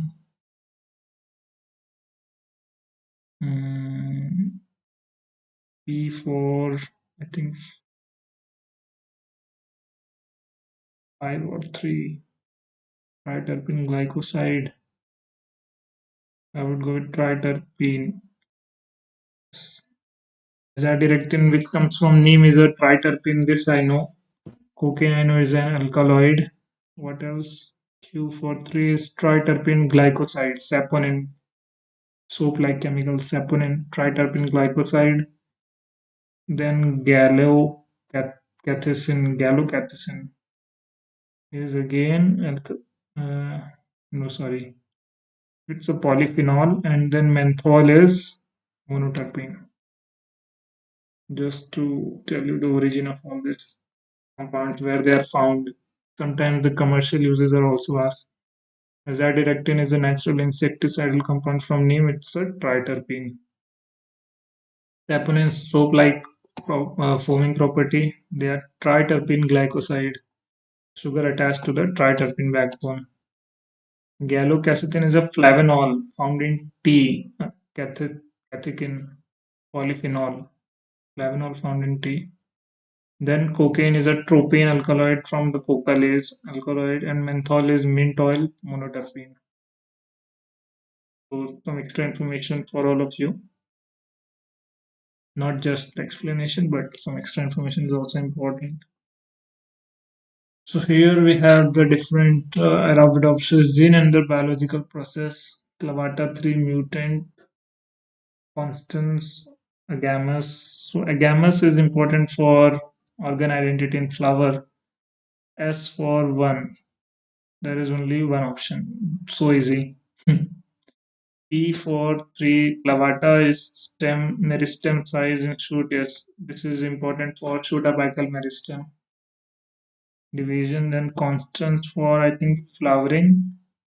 So Q should be photoperiodic floral transition, and scarecrow is for cell type specification in root meristem. So let's read a bit more about these genes. What is their function?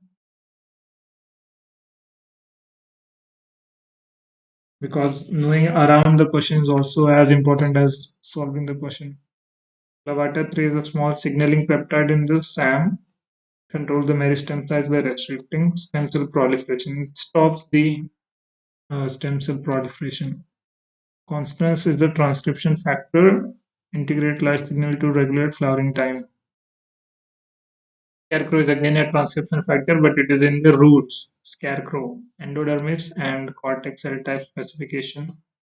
Agamus is a homeotic gene, Matz-Box family gene. This is important. Remember, Agamus is a Matz-Box family gene.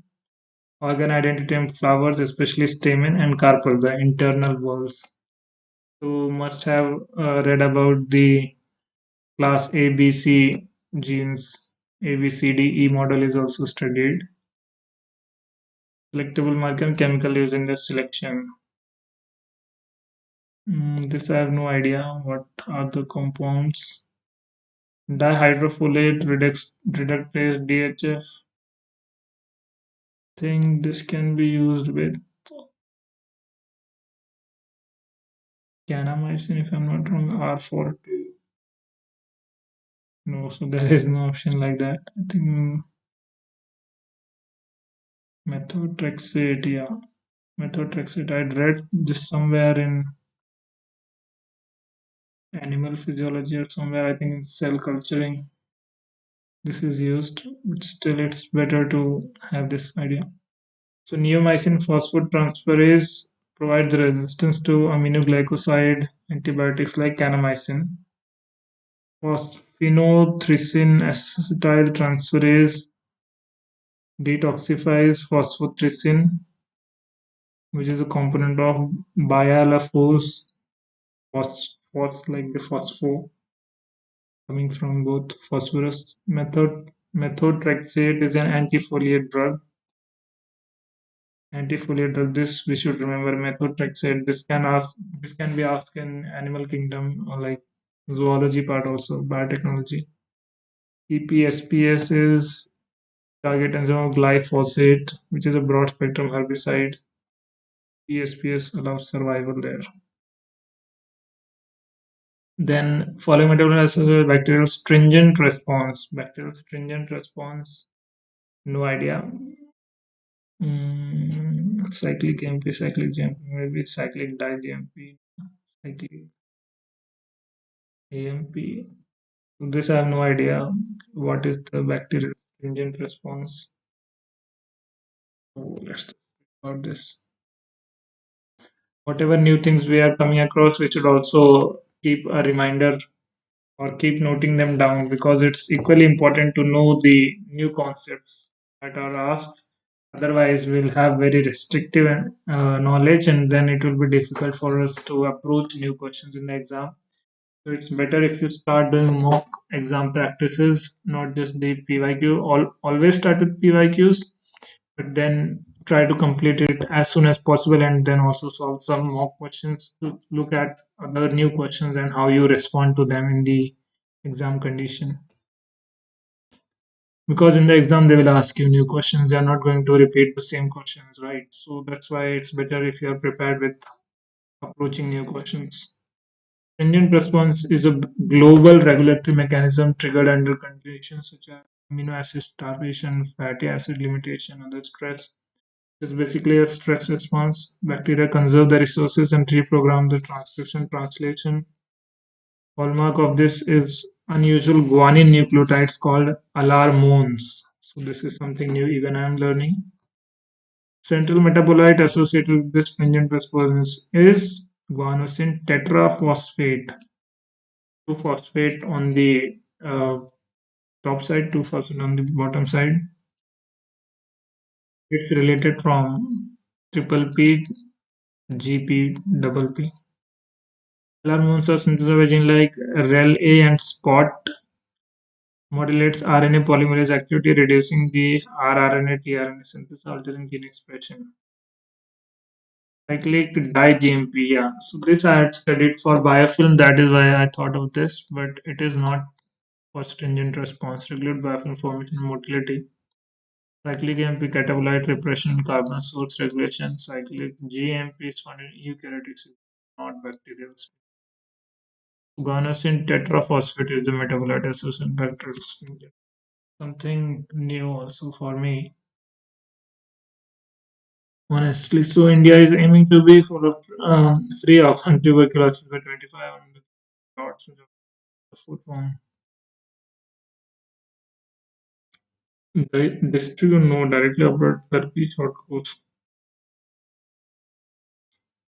Directly observed tuberculosis short course therapy short course. I think this is the correct one. This is very factual question. Like this kind of questions should not be asked ideally because I don't think most people are aware of this, and this is not very scientific. But I can't do anything. This was asked, so yeah.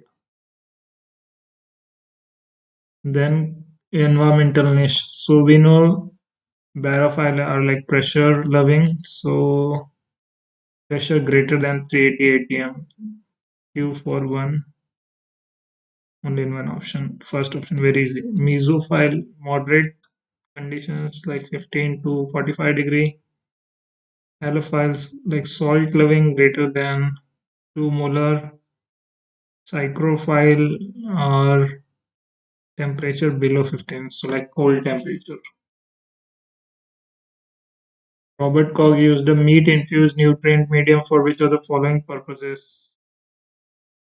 Robert Koch, meat-infused nutrient medium for demonstrate presence of microorganism in air. Not grow the disease-causing microorganism could be. Efficient sterilization approach. I think disease-causing organism. Yeah, to grow the disease-causing microorganism. Penicillin sensitive E. coli population exposed to lethal dose of penicillin assuming density independent mortality. Describe the number of surviving bacteria over time. This is exposed to lethal dose, and there is density independent mortality. So the number of surviving bacteria will be exponential, right? Because there is no dependence on density. If it was density dependence, then it would be sigmoidal. But because they have said it is density independent, so the n versus t will be exponential again. Bacterium obtains energy from chemicals by oxidation of reduced NO2 minus with carbon dioxide as the principal carbon source. Of the following nutrition group does this bacterium? It's obtaining energy from a chemical source. So chemo and oxidation of reduced NO2 with CO2 as the prime principal carbon source. So it's so by the oxidation of reduced NO2, it is oxidizing NO2 minus to maybe nitrate and reducing carbon dioxide. So it's making food from carbon dioxide. So it's an autotroph and using the chemical energy. Very easy. Origin of E. coli chromosome is like this, bidirectional in the feature of both replication. Which are the following sequence replication of this gene is correct? So we'll start with ori, then go in cyclical order A, B, C, D, E, F, G. A, B, C. A bidirectional replication is a feature of this system and both replication fork move at the same time. Sequence of replication of the genes is correct. So A, G, B, F, I think this, because it will start at ori and move in both the directions, unlike in this single direction. So this will be the order of genes. Sequence of replication. This is a plot being asked so many times. So the initial peak is of after the first exposure there is a small peak and then there is a big peak of antibody. So the initial peak is definitely not IgE, it's IgG, and later on comes sorry, it's initially IgM and later on comes IgG. This pentameric antibody comes first, and then the later IgG, which is more abundant, most abundant. Carlos established that short subunit rRNA sequence can be used to reveal evolutionary relationships. So this I've been also talking about in my biological classification lecture. Based on this, which is the following option to establish in the three domains of life. I need to zoom into image.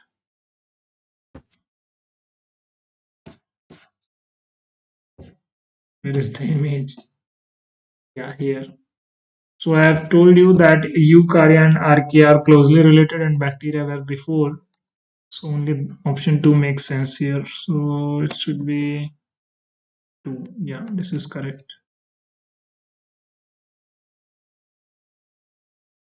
Quite easy question if you know the relation that I told you in my earlier class also. So you can see GATE or CSIR net, all these questions you can also solve if you attend the classes regularly that I'm covering in so much depth. So if you're preparing for that,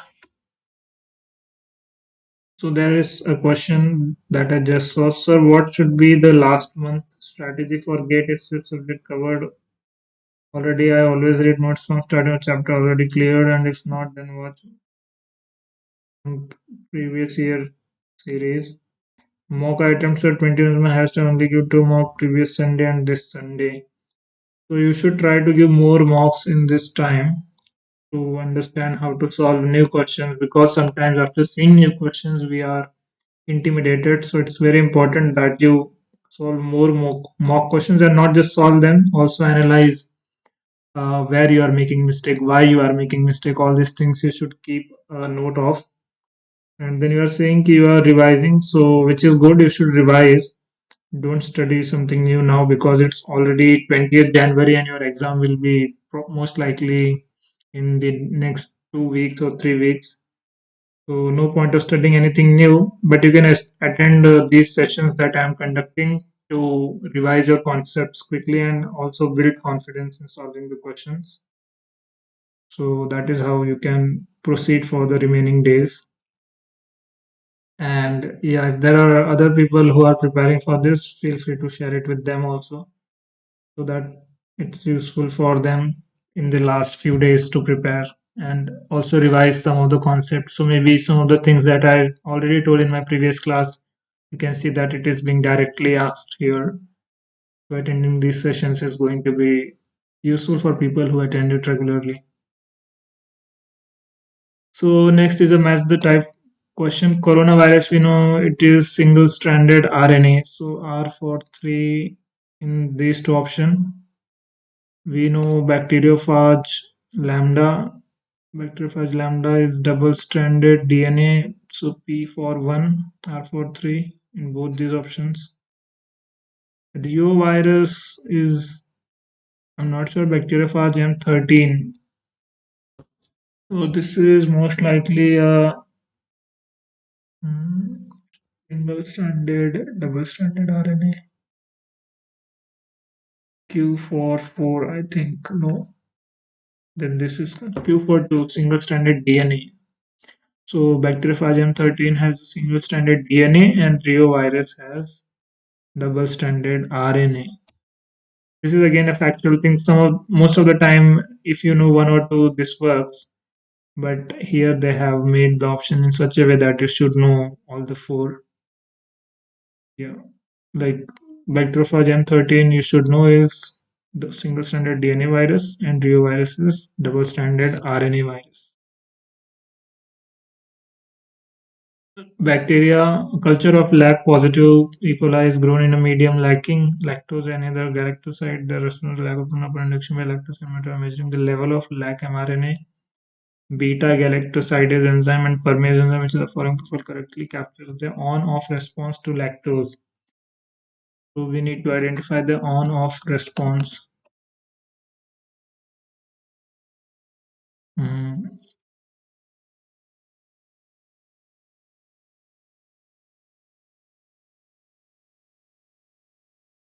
yeah, so here is the image.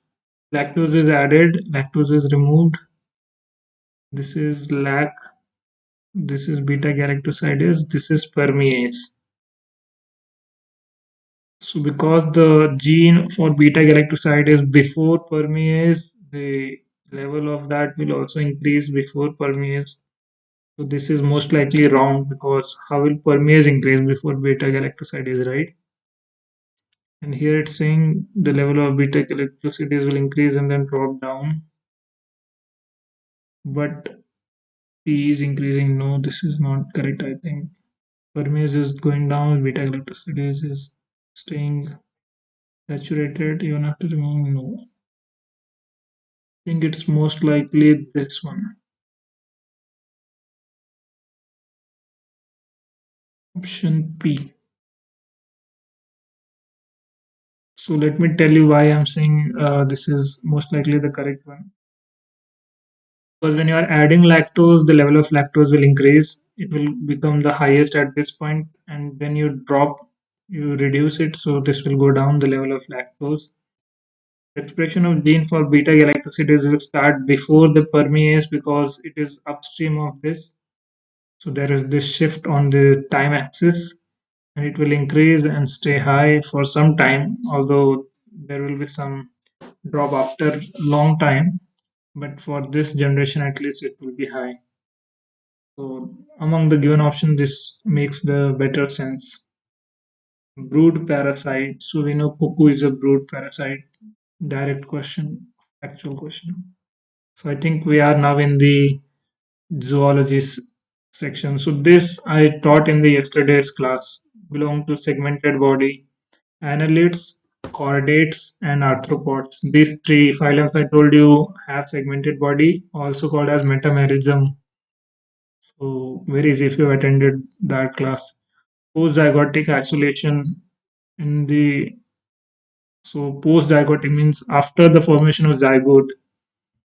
Seasonal isolation will be before, fertilization failure will be before, behavioral isolation will be before, only hybrid sterility.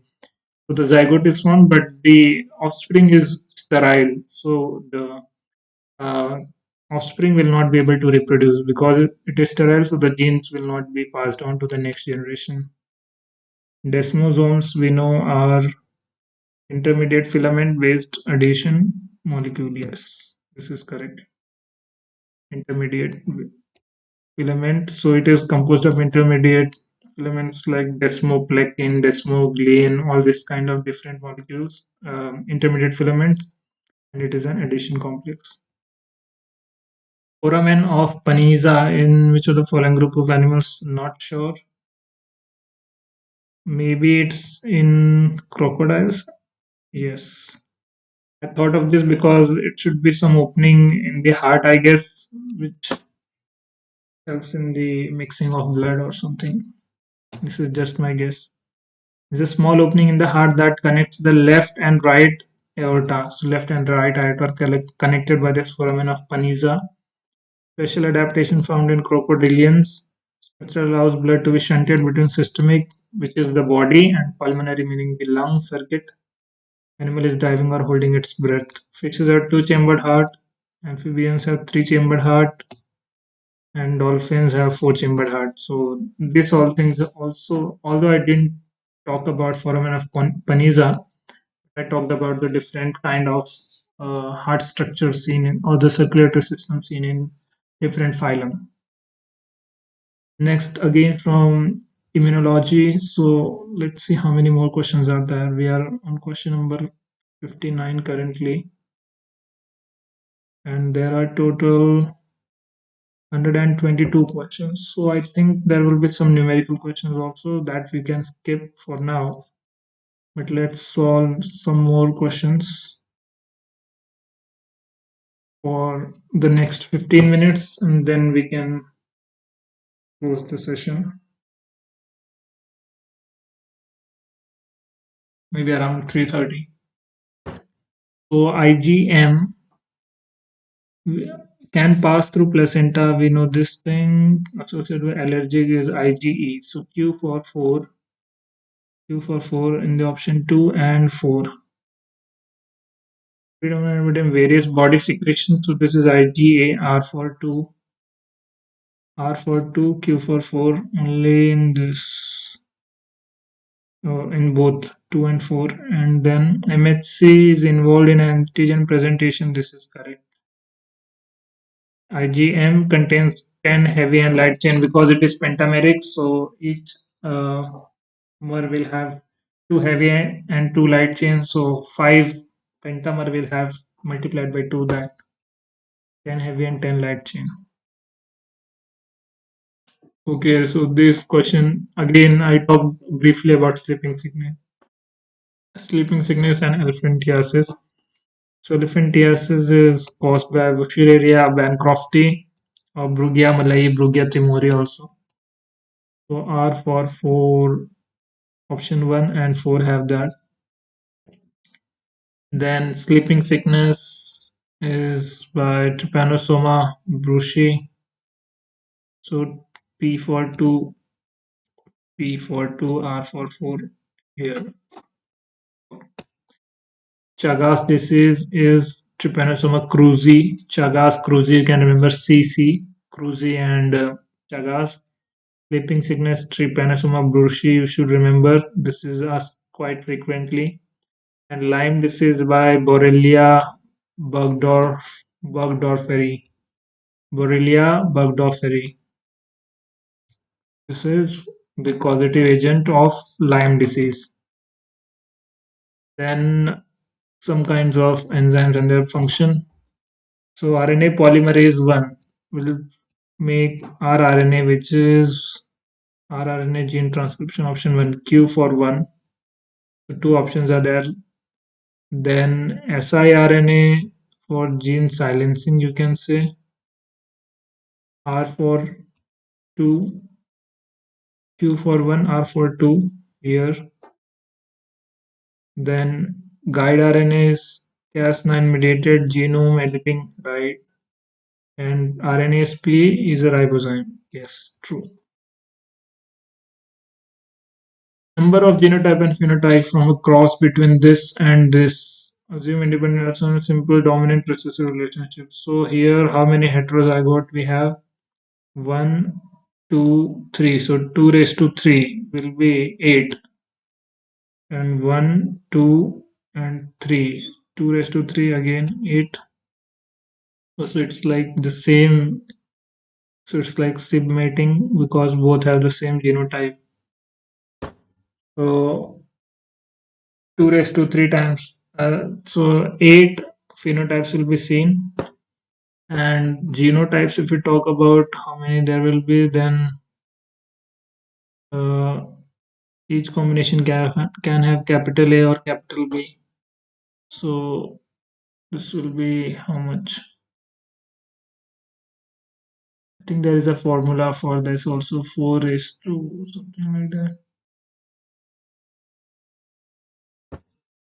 For the number of genotypes and phenotypes.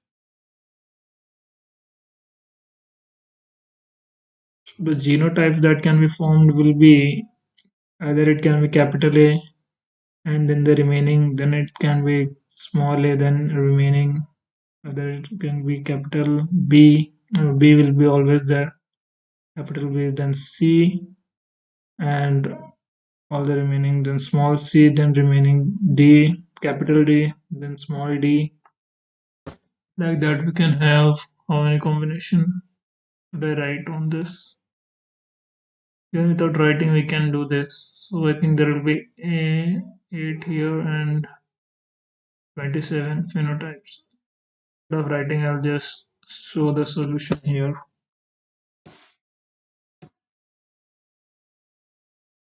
Yeah, so there is this heterozygous. Only B is homozygous in both. Others are heterozygous.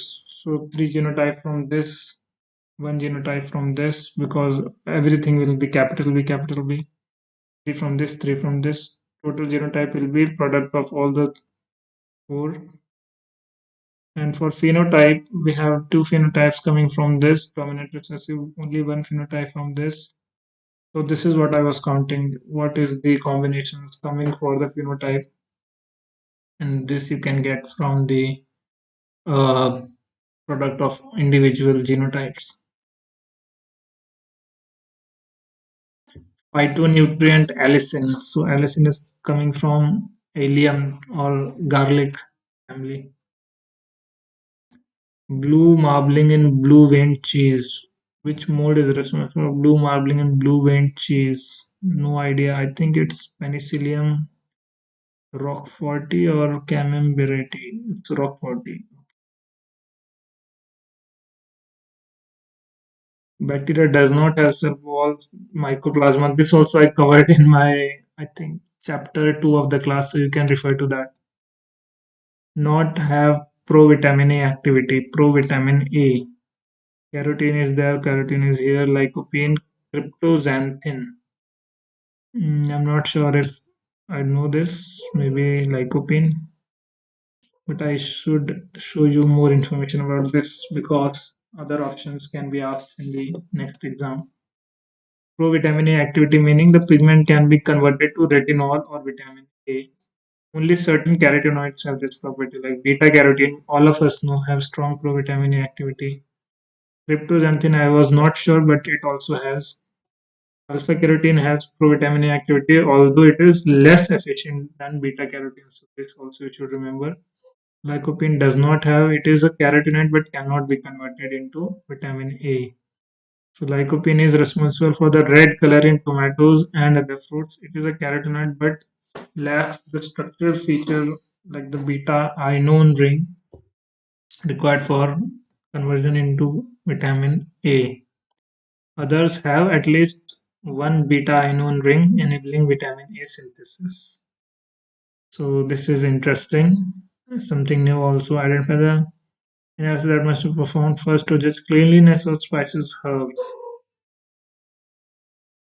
I don't know. This is I think from pure agriculture kind of thing. Acid insoluble ash content. There is a delay in oil extraction after bran is separated from the brown dry so called rice bran oil deteriorates deterioration. So oil is getting hydrolyzed. No, I think lipase equipment increase in FFA. I don't know. I think this is the agriculture kind of thing. I don't know the gas suitable for packaging. So this is again agriculture. Ball process time. No. Hmm. There's a question on idli, soda, and all the things. Okay. What are they asking? Idli is fermentation. So P for two in all the three options except for two. Soda beverage is carbonization. So R for four.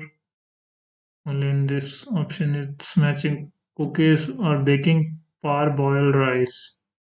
Gelatinization, I guess. Such an easy question. Even without studying, I can answer this. So now chemistry, multiple correct. They are asking, what is this question?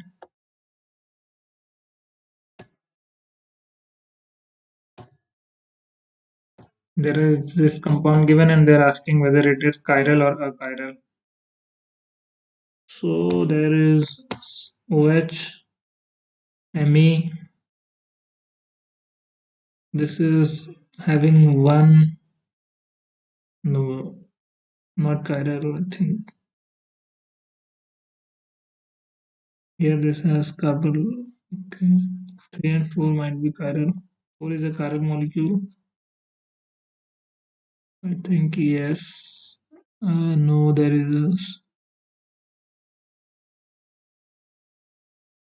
Okay, 4 is a chiral molecule, I guess. Yes. And 1 and 2. Among 1 and 2, which is chiral? So, which is up? Both can be chiral, right? Because these are different groups. Both 3 and 4, no, there is OH up and down, so this will cancel out. Although this is from chemistry and I was not going to solve chemistry, and this is multiple correct, so we don't know which is the correct option. Let me see if we can verify our answer here.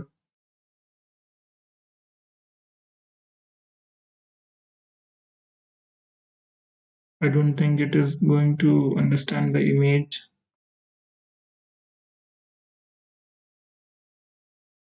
So let's just move to the biology section again.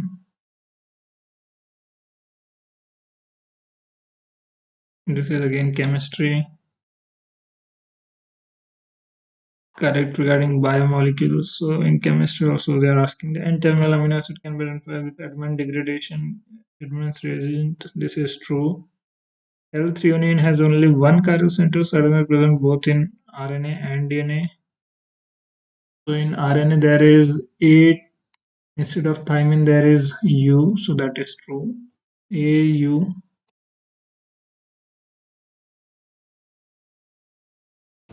See, it could not identify the image, so no point. So in RNA there is in DNA ATCG and then in RNA there is AUCG. So C is present, yes. N terminal can be identified with Edmond degradation. This is true. A mixture of different amino acids can separated by ion exchange. Ion exchange chromatography. This is also true because different amino acids can have different charges at different pH. So you can use this. L-threonine has only one chiral center. I think this is false. We can evaluate our answer also. Most likely A, C, and D are correct. Edmond degradation is classical method. PITC is with the reacts with the N-terminal. L-threonine has two chiral centered C2 and C3. Cytosine is a pyrimidine base pairs with guanine. An exchange can separate the charge difference at a given pH, separate the amino acids. A very basic question.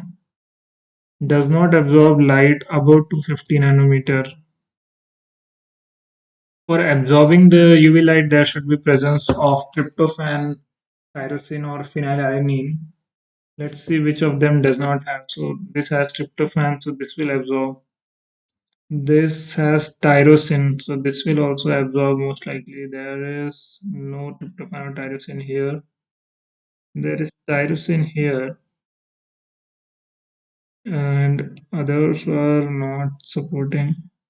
So this is threonine, so I think this too. The option 3 and 4 will not be able to absorb. Let me just check it here because we don't have the answer key in this, so we can just check it here. So as I told you, tryptophan, tyrosine, phenylalanine absorb in the range 260 to 280. Non-aromatic can't absorb. So tryptophan will absorb here, tyrosine will absorb here. 3 and 4 will not absorb. Very easy question.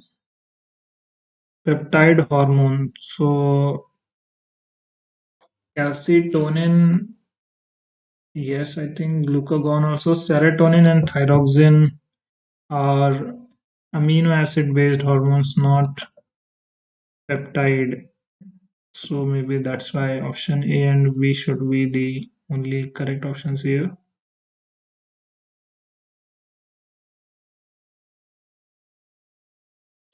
Made of amino acid chain like insulin, glucagon, calcitonin, and amine hormones are derivative from single amino acid. So they are from single amino acid like serotonin from tryptophan. This you should remember. The serotonin is derived from tryptophan and epinephrine or adrenaline, as it is known commonly, is derived from tyrosine. Thyroid hormones are derived from tyrosine, but they are iodinated like thyroxine. So calcitonin and glucagon are the correct ones. Heteropolysaccharide. So it has like multiple kinds of monomers. Cellulose is completely glucose. Chitin is an acetyl glucosamine and acetyl acid. Chondroitin sulfate, chondroitin 4 sulfate. Not sure. Heparin, I think, is I think chondroitin sulfate also is a heteropolymer. Heparin, heparin also, if I'm not wrong. You can check this.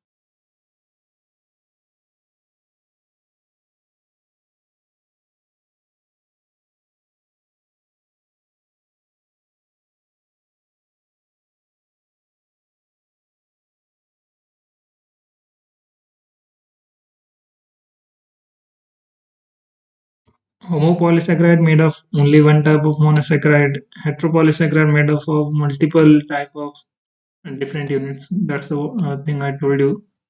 Chondroitin sulfate and acetyl galactosamine plus glucuronic acid. So this you should remember. What are the disaccharide units in chondroitin sulfate? It's N-acetyl galactosamine and glucuronic acid with sulfate groups. Chitin, oh, it's just N-acetyl glucosamine. So chitin is not here. N-acetyl glucosamine. Yeah, peptidoglycan has NAG and NAM. Cellulose is beta D-glucose, so not. And heparin is again iduronic acid and glucosamine. Iduronic acid and glucosamine make up the structure of heparin. So option one and plant disease, hairy root disease in tobacco is caused by tumefaciens notes rhizogenes. Loose smut of barley is caused by Eustilago smut and rust. Lago smut, Vaccinia rust. So I think this is correct. Rust by Plasmopora. I'm not sure for grape. Fire blight in Irvine by Irvine. I think option two and four are correct. Eustilago smut and Puccinia rust. You should remember these things from the chapters I taught earlier from the animal classification. Sorry, biological classification. So hairy root disease caused by Agrobacterium rhizogenes and tumefacin causes crown gall disease. Eustilago causes loose smut in barley. Plasmopora causes downy mildew. See, rust is caused by Puccinia, like in wheat or cereals, and Plasmopora causes downy mildew of grape. Downy mildew. And fire blight is a bacterial disease of pear and apple. So fire blight of apple and pear caused by Arvinia. So this you should remember. Option 2 and 4 are correct.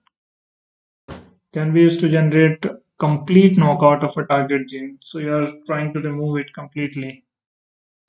So you can do homologous recombination, yes. You can do CRISPR, Cas9, yes. You can do activation tagging, I'm not sure. Antisense RNA also you can use. Using siRNA, you can degrade the transcript of the gene. So involves replacing or disrupting the target gene with a designed DNA construct. The true knockout is compatible. Again, here you use a guide RNA Cas9 nuclease to introduce double-stranded DNA break at specific location. Loss of gene function due to the introduction of mutation. So it can reduce the expression but does not permanently eliminate. So antisense RNA will not be there. And activation tagging is insertion of strong enhancer near the gene to increase the expression. So it's a gain of function approach, not knockout. So option 1 and 2 are correct here. Here we are asked the flow of electron from NADH to oxygen in mitochondrial ETS. So in ETS, the electron will go from NADH dehydrogenase, okay, then ubiquinone succinate, BC1C, cytochrome C oxidase, this one. And also it can go from NADH to alternative oxidase, maybe this. I know about the first one, not sure about the alternative oxidase pathway because they can also generate heat like thermogenic plants. There is this alternative oxidase. I know this, but what is the sequence that I'm not sure. So electron from NADH goes to ubiquinone, then alternative oxidase. Yeah, so this is correct. First is wrong. Second is also wrong. Third is also wrong. Only one is correct. NADH to ubiquinone to cytochrome BC1, cytochrome C, and cytochrome C oxidase. Why is there no succinate dehydrogenase?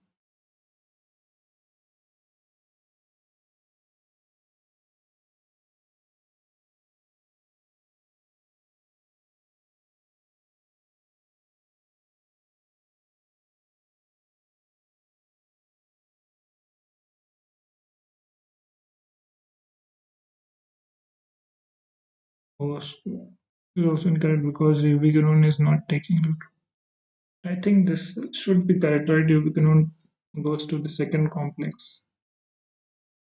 Maybe the tool is interpreting it in a wrong way. So this image is not loading, so we'll skip this. Malic enzyme, malate plus NAD plus giving pyruvate. Malic enzymes, which reaction in plant malate to fumarate, are they in equilibrium? No, I don't think. Malic acid, fumaric acid. No, so they are definitely not in equilibrium as such. Plus NAD giving oxaloacetate and NADH.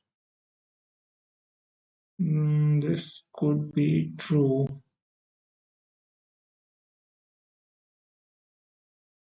I need to check this one.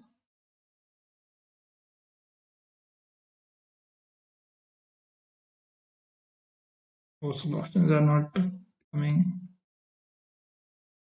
We'll just skip this one also. Oxidative phosphorylation in E. coli. So sites are the location of ATP generation.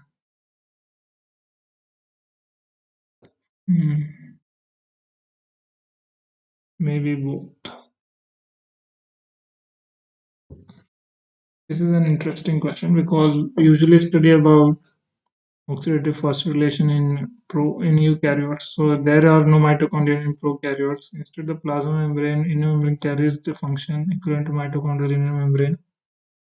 In the inner membrane, the outer membrane does not participate. Means remember once thought to cytoplasm, but they are not understood by artifact of chemical fixation during meals.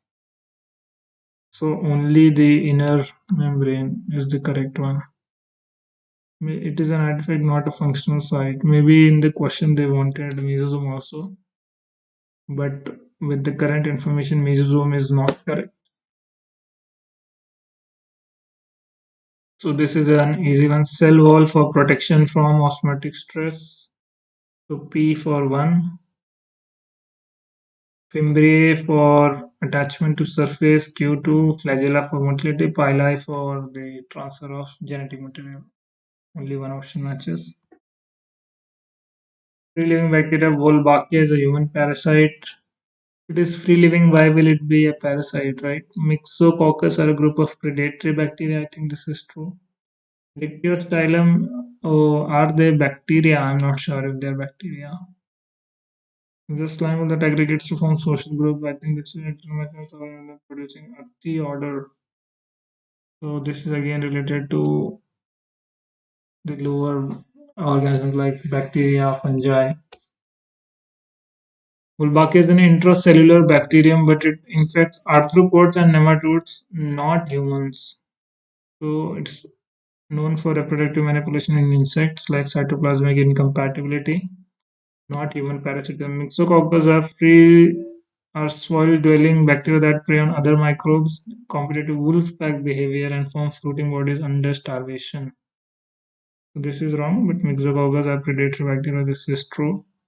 Dictyostylum slime mold under nutrient starvation. It forms amoeba. So this mechanism I have described in the second chapter of my lectures in classic example of social cooperation. And actinomycetes like streptomyces produce geosmin. Geosmin is a compound for the earthy smell after rain. Okay, so this is something new for me as well. Animal micromutualism. This is not mutualism. This is not mutualism. Lactobacillus maybe. Cow and rumino, I think, yeah. Mutualism meaning both are positively affected. So ruminating animals have this ruminococcus. Maybe it's useful. This is parasite, pathogenic. This is also pathogenic.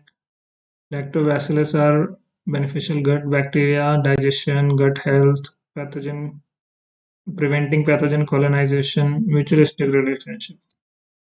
And ruminococcus, again, cellulolytic bacteria in the rumina of cows breaks the cellulose into fatty acids, which the cows can use for energy. Classic mutualism example.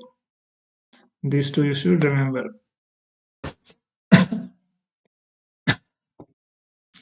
There are many more questions like this, and we can go on and on, but I'll stop at this question number 92.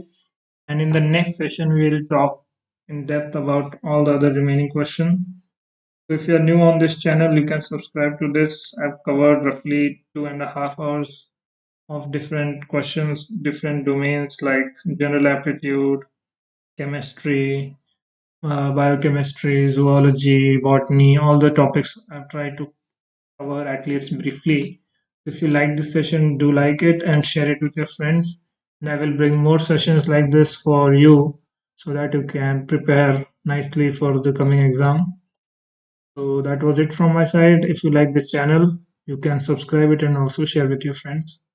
Okay, see you in the next one. Bye bye.